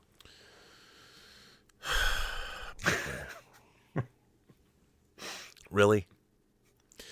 First of all, if there's any experiential event to be had in a theater, it's an Avatar film in an IMAX theater in 3D. And now at my local Harkins theater, they're broadcasting it. They're showing it in HFR. The film is multiple frame rates, and it's You know, astonishing. I've heard conflicting things though. I've heard from some critics that the higher frame rate, so it toggles back and forth, right, depending on the scene. Yep. And some people have found that to be a little bit distracting or ineffective. What was your experience? I loved it. Oh. Because okay. The thing about high frame rate is, and here's what people don't understand. Movies don't move. I mean, I'm talking about film. Film doesn't move. It's a succession of still images that are projected in front of your eyes fast enough that persistence of vision is created and the illusion of movement is happening.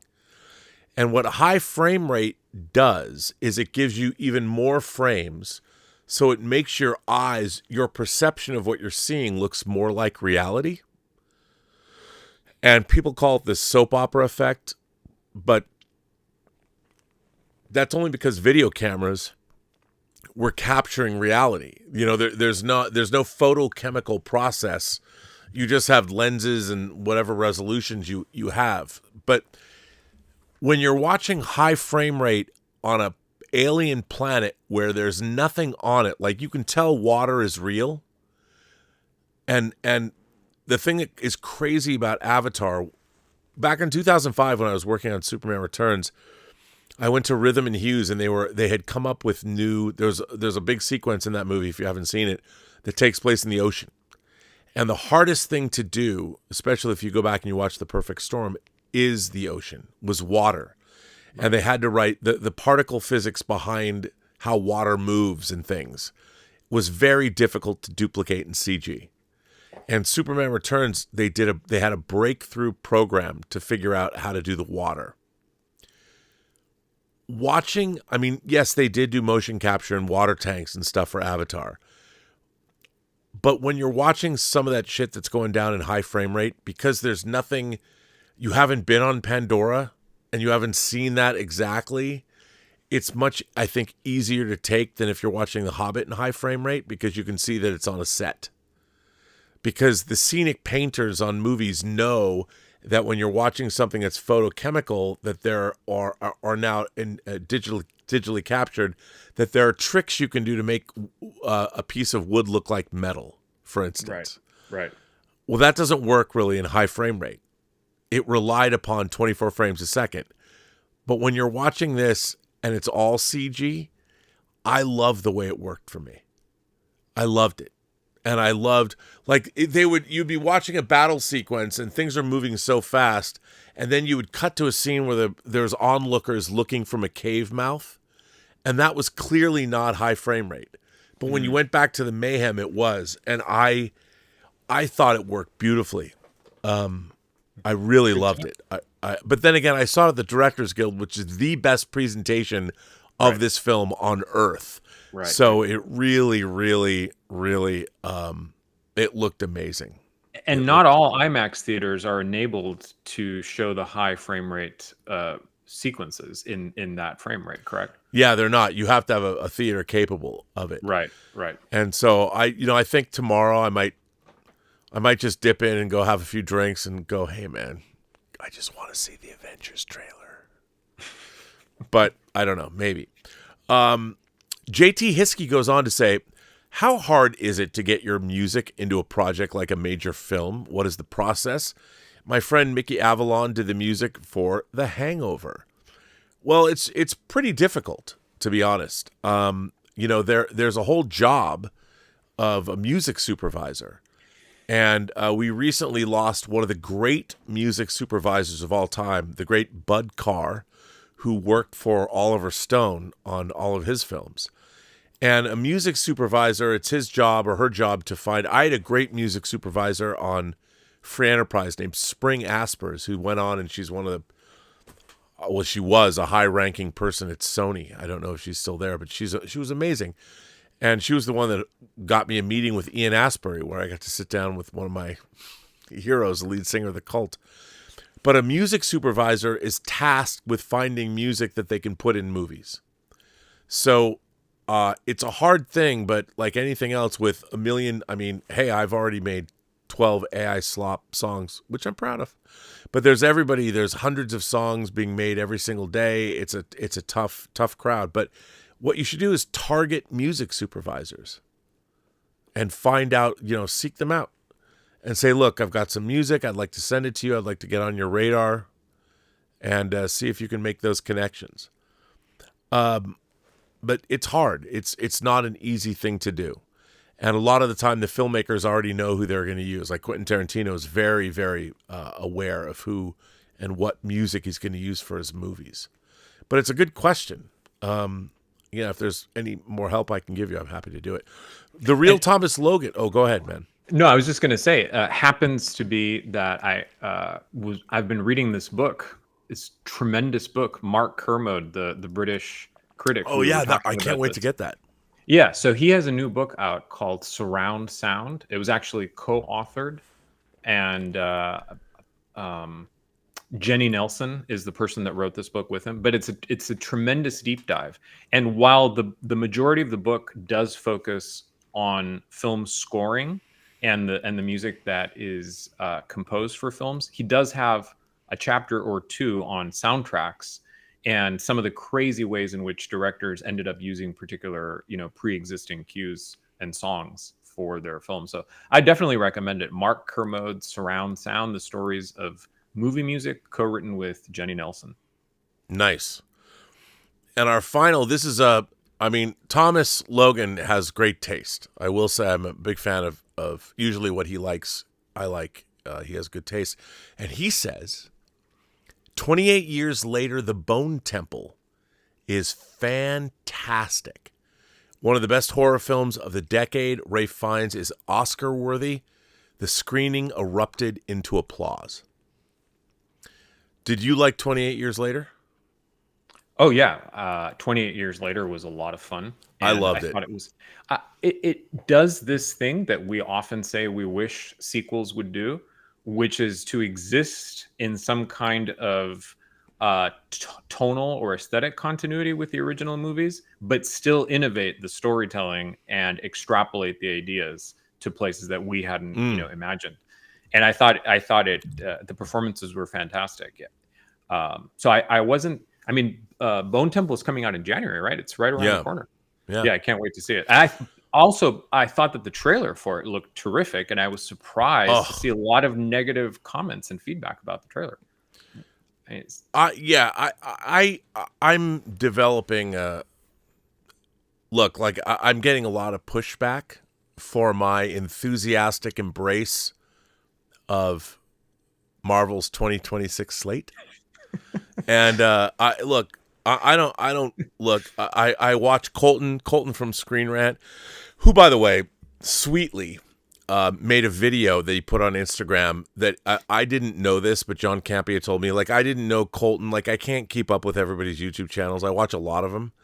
But so Colton at Screen Crush did this great video about how he postulated that Endgame, that Avengers Doomsday is a total direct sequel to Endgame. And I love Infinity War and Endgame. I love them. Love them. I love what the MCU did. I've been very disappointed by what it's done in the last 6 years, like everyone else. A lot of bright spots, to be fair. But I was told a long time ago, even before people knew that Robert Downey Jr. was going to come back as Dr. Doom. Let's just say I was told by a very highly placed source that this was going to happen. And this person laid out, and by the way, it wasn't at that time, it hadn't happened yet. They wanted it to happen. It hadn't happened. But it was laid out to me as I was like, wow. I was like, that's dope, dude. That's fucking awesome. And I thought, there's no way that's going to happen. No way. And of course, we're there. And when I saw Colton's video, I was so excited about this. And I'm like, I think fandom has a choice. Like you and I have talked about things. We are predisposed to love things. We want to love things. We go in to love things. And I loved the MCU for 23 movies of the Infinity Saga. I loved it so much. And Endgame and Infinity War, I think, are two of the great fantasy films of all time. I really do. And the depictions of superheroes and their relationships, of course, it was all earned. And they fucked it up for various reasons. But the fact that they brought the Russo brothers back, and you can be cynical and go, what about the Gray Man? What about Electric State? What about Cherry? Okay. But everybody's got a whole lot riding on it. And by the way, I also postulated that they're going to announce that there's going to be 2 Avengers movies. I still believe, and I was the first person to say this, I still believe that there's going to be Doomsday Part 1 and Doomsday Part 2. I have no knowledge. I, honest to God, I have no knowledge. Don't have any knowledge of it. This is just a theory that I believe in. And we'll know tomorrow because the Steve Rogers trailer has some countdown, whatever. But I do think that our community has a predisposition to dislike things. And I think that we should, this is a choice you have to make. You can either be cynical and expect to dislike things, or you can say, like, look, Nia DaCosta, who directed The Bone Temple, she directed how'd you feel about the Candyman reboot? Well, this relates to another topic that we've sort of discussed maybe in the past about fandom and also critics. I thought that the Candyman remake was not particularly great, but also not particularly terrible. It was interesting. It didn't. I'm not sure that I would be motivated to rewatch it many times. I might go back and check it out again if I was doing a deep dive on the Candyman franchise. I'm not sure. I guess the harshest criticism that I could summon for that film is that I'm not entirely sure it justified its existence in terms of the Candyman universe, but I enjoyed the experience while I was watching it. I found it absorbing enough. Wait a minute. We have a. What did you think? Well, hang on. I'm going to get to that. But Mr. Z, who is somebody who has written me some very nice letters, and we've communicated, and actually sent me a letter that was very, I didn't really acknowledge it because I didn't know how to do it publicly. But Mr. Z writes in and says, I've got to turn in, preparing for an operation that hopefully will help me to solve this ongoing health thing. Yeah. All that aside, if you could make a wish come true, I'd love to hear about what it would come true, and to hear about and to hear about that. Oh, I'd love to. Oh, wait, hang on a second. If you could make a wish come true, I'd love to hear about the process of the creation of the AI music you recently released. What programs you used, how difficult would you say it is for a person with no training and musical theory, and anything else you might think of. Much love. Okay. You're going to hate this. Alvaro and I've talked to Alvaro about this. So recently I've put out, and people have pushed back. So I've started to play with the main music program I've been using is Suno. Suno is an amazing program. And if you go to this program, you can literally just type in, make me a song about this, and hit a button and it will give you a song. However, the Suno platform has a lot more versatility than that. And I didn't even read anything about this. I just was like, okay, so I made a song. The first song I made was a Logan's Run homage. But the song that I thought, I always wanted to make a song about John Carpenter and Kurt Russell's collaborations. They made 4 feature films, and Escape from New York, The Thing, Big Trouble in Little China, and Escape from L.A. So you have this AI platform that's going to make you fake music, or fake music, or music that they've trained it on every rock song or whatever in the world. But depending on how you use this tool, like any other tool, I think you can turn an AI platform into creativity. So I had this idea to write this song, Well, I've never written a song. I don't know fuck all about music theory. I don't know about choruses. I don't know about verses. I don't know about bridges. I don't know anything about how to write a pop song. Never done it. Never been trained to do it. But I love music. Especially, I'm a child of the 70s and the 80s. And, of course, I'm from Seattle, so then a little bit of the 90s, too. So I know what I like. So here you have this Suno program. And here's what I would tell you the great thing about Suno is. If you pay for it, all AI platforms are expensive. It gives you things you can do. So you can, instead of just writing make me a song about my whatever, my Elizabeth, my girlfriend, I showed her what I was doing. She was like, that's amazing. Can I make a song? And I said, yes. And she types in, make me a song about my nerdy boyfriend. But anyway, she did, and it gave her a good song. That was funny, that she adored. And that's what Suno can do if you want. However, I wanted to make this song about John Carpenter and Kurt Russell. So I go to AI. There's 3 AI platforms I've been using. Gemini, ChatGPT, and Google, and Grok. So I would go, and I did this with all 3 platforms to see who would give me the best answer. So I said, I would like to write a song. This is my prompt or my question. I want to write a song about the collaboration of John Carpenter and Kurt Russell, and I want to make the song like these people and this thing and all the influences, and I want it to sound like this, and I want it to be produced by this person, and blah blah blah blah blah blah. What would that be? And write me that song, and then I press the button, and then you get a song that is broken down and with an intro, with verses, with bridges, with choruses and pre-choruses, and you look at it, and it's terrible. It's a terrible, terrible song. But it now is organized, and I could see like, oh, that's interesting. I've never seen that before. I've never seen...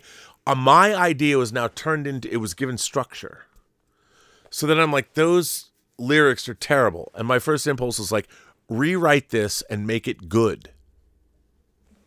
Which was legit, and you would get that. And so I went back and forth, and then I would get these lyrics, and if I got lyrics I kind of liked, then I would cut and paste them into a document. And I would start rewriting. I'm like, okay, now, and as I looked at the lyrics, I started like, oh, I see the rhythms, I see what they're doing.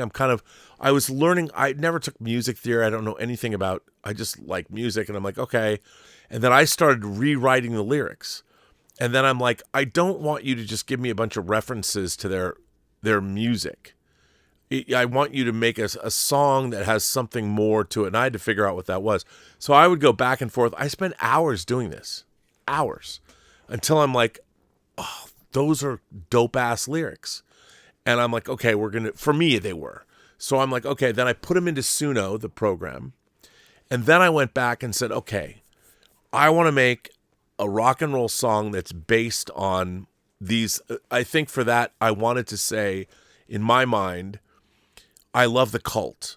And I had already done an homage to that song with Run Lola Run, the first one I did. But I'm like, I want a rock song that sounds like it was Steve Earle and the Dukes and the Cult. If the Cult made an album between Love and Electric that Rick Rubin also produced, what would that be like? And then the ChatGPT would give me a breakdown of what that would sound like, what kind of synthesizers, guitars, what Billy Duffy was playing in that year. It was insane. And then I'm like, wow, that sounds dope. I said, then write a Suno prompt, a Suno style prompt, because you have lyrics and a style place. So write me a Suno style prompt that takes all of those ideas and makes it into a viable prompt. And it gives you all kinds of shit. And you only have 1,000 characters. And so I put it into Suno, and you hit create. So all these things that were filtered through me, did I play instruments? No. But I'm pretty much the only person in the world, I think, who wrote a song about the collaboration of Kurt Russell and John Carpenter. And I wrote it in collaboration with AI. It was a total, because I did rewrite the entire lyrics, and they're terrible. But it was a combination of things. So then the song got made, and you can go watch it on YouTube. So that's how it happened. But the real question is, does it have value? I don't know. And this whole thing has been a journey for me to figure out. Alvaro is not a fan. But what I will say, what I also have been doing in tandem with it is working on pre-production software for movies that's revolutionary. AI is not going to replace movies anytime soon, but it is going to revolutionize how movies are made. So I hope that answers your question. I hope your operation tomorrow is a success. Yes, best wishes on the operation for sure. I'm going to do a whole show on this, and I'll probably have you come on, and I'm going to make you listen to all my songs. And I know Alvaro has to go. JT Hiskey says, how much money does a film studio spend on for press or marketing on average? I have a music friend who pays a PR firm over $50,000 a month for press monthly. Do you want to weigh in on that at all? Well, I mean, there's the one table that I have actually gives you marketing spend for. So where is that? Which kinds of movies? So the first two tables that you pulled up, the low-rated blockbusters. I mean, most of those blockbusters, the marketing spend was somewhere between $100 to $150 million, and for the lower budgeted movies, it was anywhere between $5 to $25 million. So those were the numbers that I was able to dig up using publicly available data. Yeah, I mean, I would say that, look, I think your friend, the real question is, does your friend feel that the money he's spending, is he getting a return on his money? If he's not getting back, say, 75% more than he's spending on marketing, if you're spending money and you're not getting 75% in income back, it's not working. You have to ask yourself, what do you expect to get? I mean, and you say I have a music friend who pays a PR firm $50K a month for press. Well, that's for press. I don't think necessarily that press turns into dollars based on people using or buying your music. I really don't. And if he feels it depends what he wants to do. I mean, $50,000 doesn't seem a lot if he has a global audience and if he's touring and going all over the place and playing music and making money. But I think all of the people that are self-made on the internet are people that are very savvily and they were savvy about learning how to market themselves and then employ people to be adjunct marketers to what they were already doing. It's got to work somehow in cohesion, but 50,000 seems like a lot to spend. And I'll just say on the movie front, one of the things that is not in the article, but it was a number that stuck in my head when I was doing research on it in terms of, again, spending money to get more exposure. The ROI, the return on investment for example, a platform like Facebook, for every $1 on Facebook, there are companies that believe that they're getting up to $8 in box office returns, which, depending on when you do the math for ticket prices and you take out what the theaters get, et cetera, it could be, 10% of the opening revenue for that particular movie. So, but there's other, there's other estimates depending on which platforms you're using. So these are all things that you'd want to look like TikTok Reels, for example, right? The CPMs, there's tables that you can find that have the sort of the CPMs for all of these different platforms. Social Blade. You know, look at that. Social Blade will tell you like how valuable a YouTube channel is. Oh, okay. One of the things I find really interesting, and I saw this, like I really like Jeremy Jahns.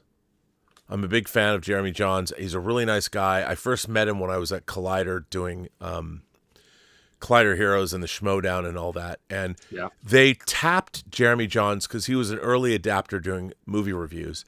And they tried to do a show with him called Awesome-tacular. And what they realized is that Jeremy Jahns, this is a very unique thing, and I maybe one day I'll do a show on it. Jeremy Jahns' audience for his movie reviews did not translate to his show Awesome-tacular.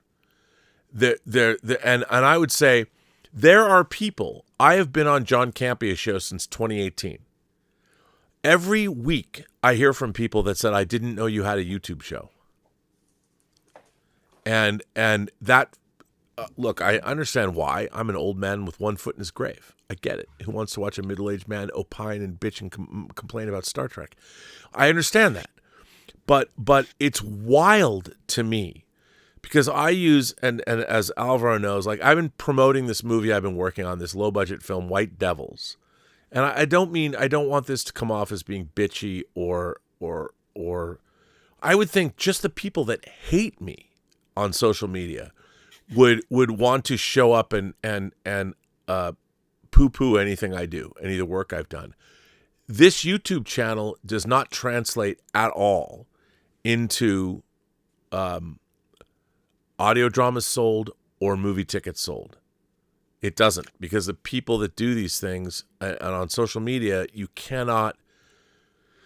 There is very little. I mean, the thing about someone like Taylor Swift or the Kardashians, they are treading on their personalities to an audience that wants to be them or wants to be best friends with them.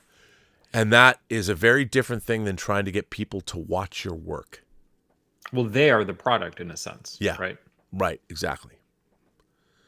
So it's a tough call. I mean, that's a lot of money to spend. And the question is, do you feel that you're getting the worth out of it? By the way, Mr. Z says, thank you so much, Rob. I downloaded Suno 3 days ago and stopped at the terrible part because I have other things on my plate, as I alluded to. But it would be for personal use only. I'll get into it then. Good night. Well, thank you so much for the support, Mr. Z. You didn't have to do that. You greatly supported the channel in this Christmas season. I very much appreciate that. Thank you so much. And I think Alvaro and I wish you the best, and please check in after what happens tomorrow. Draven Cold says, in deep post on my first feature. Congratulations, man. Wow. I directed this at 21 for a bit less than $250K, and yes, there's a joke about Bryan Singer parties.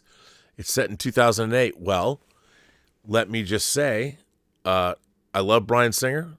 He's one of my great friends, and as I've told people, if I was ever arrested and I was caught in a hotel room with a butcher knife, bloody, and a dead hooker in the bed, the one person I could call that would bail me out of jail would be Bryan Singer. He would ask, however, on the way home, did you do it? But that's why he would have bailed me out. But the thing about Bryan Singer was his first feature was made for $250,000, and his first feature was called Public Access, and it won Sundance in, I want to say, 93, when Wim Wenders, I think, led the jury, and it shared the grand prize with a movie called Ruby in Paradise, which was the film that introduced Ashley Judd to the world. And I would say, here's the one thing about Bryan Singer. A lot of people, I will defend him to the death, because I'll tell you something about Bryan Singer parties. No one has ever been coerced to go to a Bryan Singer party or do anything. All I've ever seen is people lined up at the door. Bryan is generous to a fault. And he's somebody that I would call if I was in a real jam. And he gave me an opportunity. Actually, at first, he didn't want to give me the opportunity. I had to call him. And if it wasn't for Bryan Singer, I would not have a career making special features myself. I started my own company, Ludovico Technique, that exists to this day. Because Bryan, I got a call from MGM out of the blue. And this was in 2000. And they said, we heard you know Bryan Singer and you're friends with Bryan Singer. I'm like, I didn't know MGM people were clocking my personal acquaintances, but okay. And they said, we want to do a special edition of The Usual Suspects, but Bryan isn't participating. And Kevin Spacey said he won't participate unless Bryan and all 5 of the suspects participate, including him, which I thought was a pretty menschy thing to do, to be honest. So I had to call Bryan up and I said, hey man, I got a call from MGM. I was working on Lord of the Rings at this time, and can I interview you? Can I do the special features for Usual Suspects? And he said, Rob, if you're doing it, I'll do it. He didn't want money. He just said, I'd love to talk about it with you. And that was the beginning of my personal career producing. I got to work on Superman Returns and X-Men 1 and 2. I was in Australia for a year because of Brian. The studio paid me a lot of money, and I will always be loyal to him. And I've seen it all, trust me, and with a camera in my hand. So I can honestly tell you that I think Brian has got a very bad rap for people that don't quite understand. Everyone's happy when he's flying them around private and taking the $5,000 Nobu dinners every 5 days a week. But when it comes right down to it, he's not doing that anymore. Things change. But anyway, back to you. I think Brian would like the fact that you made a joke about him because he has a great sense of humor. And Brian is not beyond that. But you know what Brian would say to you more than ever? Or more than anything? He would say, congratulations, you did it. You made a movie, man. You made a movie. Everyone talks and talks and talks, but you did it. Now, I wish you the best. I hope it comes out well. I hope everything, send it to festivals and all that. And I'm glad you enjoy Superman Returns. I want to thank you for supporting the channel like you did. But remember, man, you made it happen. And Bryan Singer will be the first person in the world to say, well done. I don't want to speak for him. You know what? Hang on a second. I've done this before.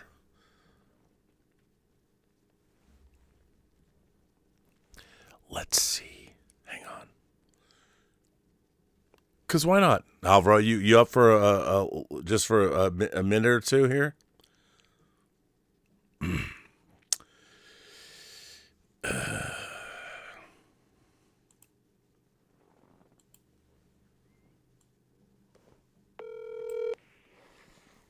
Welcome to the message management system. His phone's off. He's probably in a different part of the world. I'm just saying, sometimes he answers. He's been on the show before. And I would have told him that you'd made a movie. So, just so you know, you can tell people. But anyway. So we are done with the Super Chats, Alvaro. You want to end the show? And we didn't do 3 hours, it's 2 hours. Thanks again for having me on. This was a lot of fun, and I would say to folks who are out there, if you want more articles like that, I talk about all kinds of movies and books and documentaries and anything that's pop culture related. The Substack is The Gulf of Selves. It's absolutely free at this point. It's also down in the description of the show. You can see the Substack. But Alvaro, you've also written for Locus. You've written for so many different publications. Where can people find your work? Not just Equimedian, but where can people find your work if they want to see more of your analysis? Not just your Substack, but what other works have you done? Yeah, I mean, I don't think I have a centralized place right now, but you can Google and all kinds of things will come up if you just look up, depending on what you want. If you want fiction, type in my name in fiction, or reviews, essays, it'll all come up. And yeah, thank you again for the extra engagement with this particular piece. I'm glad that you enjoyed it. And as I was saying, if anybody's interested in this kind of stuff, on the Substack, you'll get an article for free every 2 weeks. And a lot of times I'll be linking to other things as well. So, well, you've become one of my favorite people in the world. Now I have to ask you one thing. Do you have any theories about the last 2 episodes of Pluribus? That's a whole different episode. I know, but just a little something. A little bit. The only thing that I'll say, and I've been saying this, I think since what was it, episode 4, episode 5. I do think that Zosia is going to play a very integral role in the next 2 episodes. That would be my prediction. But I think that this is a show that is so interesting, so compelling, so well made, that I almost prefer not to speculate about it. And I know you get frustrated because you'll send me, 3 theory videos and ask me what I thought. And I'll tell you, I didn't watch any of them. Right? I know. Because I'm just trying to enjoy the ride and not intellectualize it or pick it apart for all the clues. I'm hoping that I'll be surprised. But again, I do think that Zosia is going to play a role. And since you asked me about that, since you asked me about that, my favorite reaction to the new trailer for the upcoming Steven Spielberg film, Disclosure Day, somebody called it the Zosha spinoff. And that just tells you in the hierarchy of importance, Pluribus is now number one compared to Steven Spielberg. Look, I have to say that kidding, by the way, but I do watch a lot of speculation. I like because watching other people's excitement about things energizes me. I like watching. Look, I watch a lot of our YouTube space is such a downer. I mean, my go-to position is to be excited about things I like. I like to like things I like. It makes me happy. I like Pluribus a lot.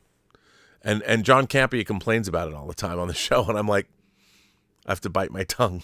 But I like to like things, and I like Pluribus. Incredible. The writing, the thought that has been given to the way that the information is doled out, the pacing, and well, that's the thing. It's paced differently than I think. If you just want information, and you want something told to you in a Even we talked about the dichotomy of the journey of both characters in the last episode. Yeah, we had a long conversation about that. You like were not 2 hours. Thrilled. Yeah, which was incredible, and to have that kind of engagement on a piece of entertainment is wonderful. And now that's what I've been excited about. I was going to say that Colton, on Screen Crush, he was very sweet and made a video about how excited he was that I was continually mentioning him on the John Campea show. Oh, nice. And I just was like, dude, I've watched your reaction video. I watched his video. I put his video up. I had it up on the screen, and I had Endgame up. And I was watching his video, and then I was going to the scenes, and that's how insane I am. But loved it. So. But listen, I would let you go and tell people they can get Equimedian. You can get Equimedian in hardcover and softcover and in Kindle. That's right. So why should people read it? Sell it to them. You've been talking about marketing. This is free marketing. I'm giving you free marketing on this channel. Why should people read your book?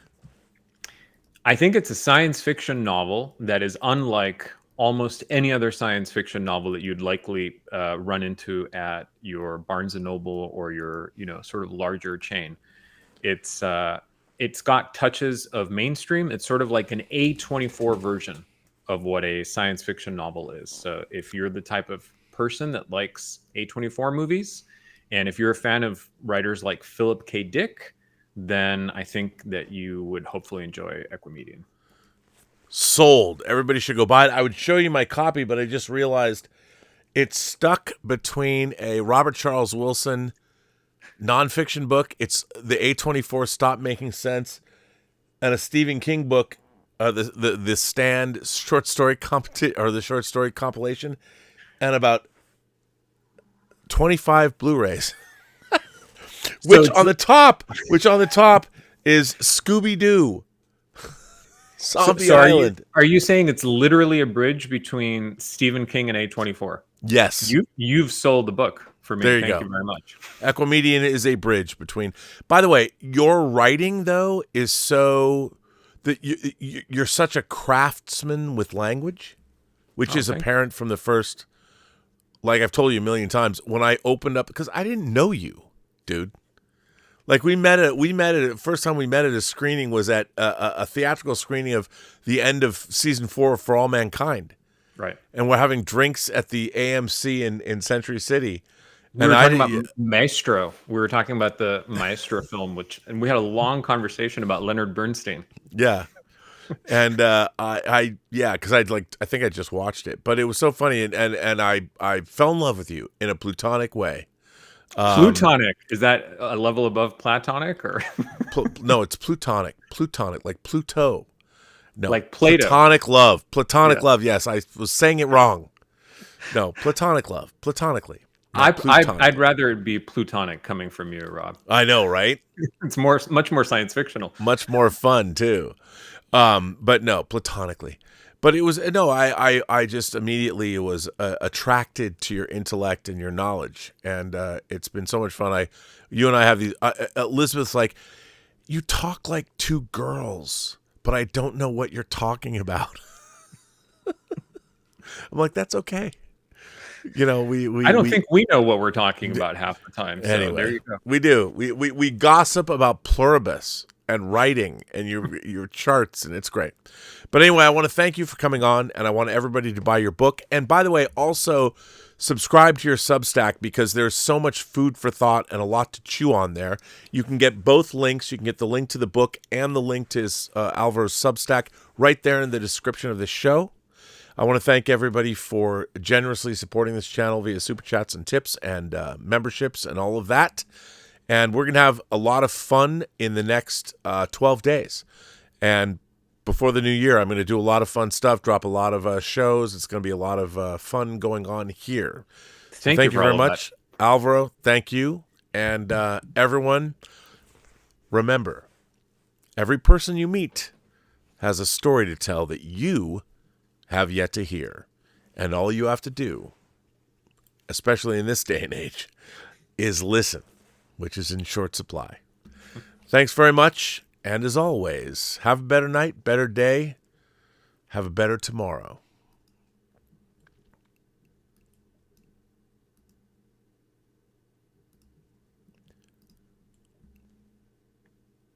And we are out, sir. We are done.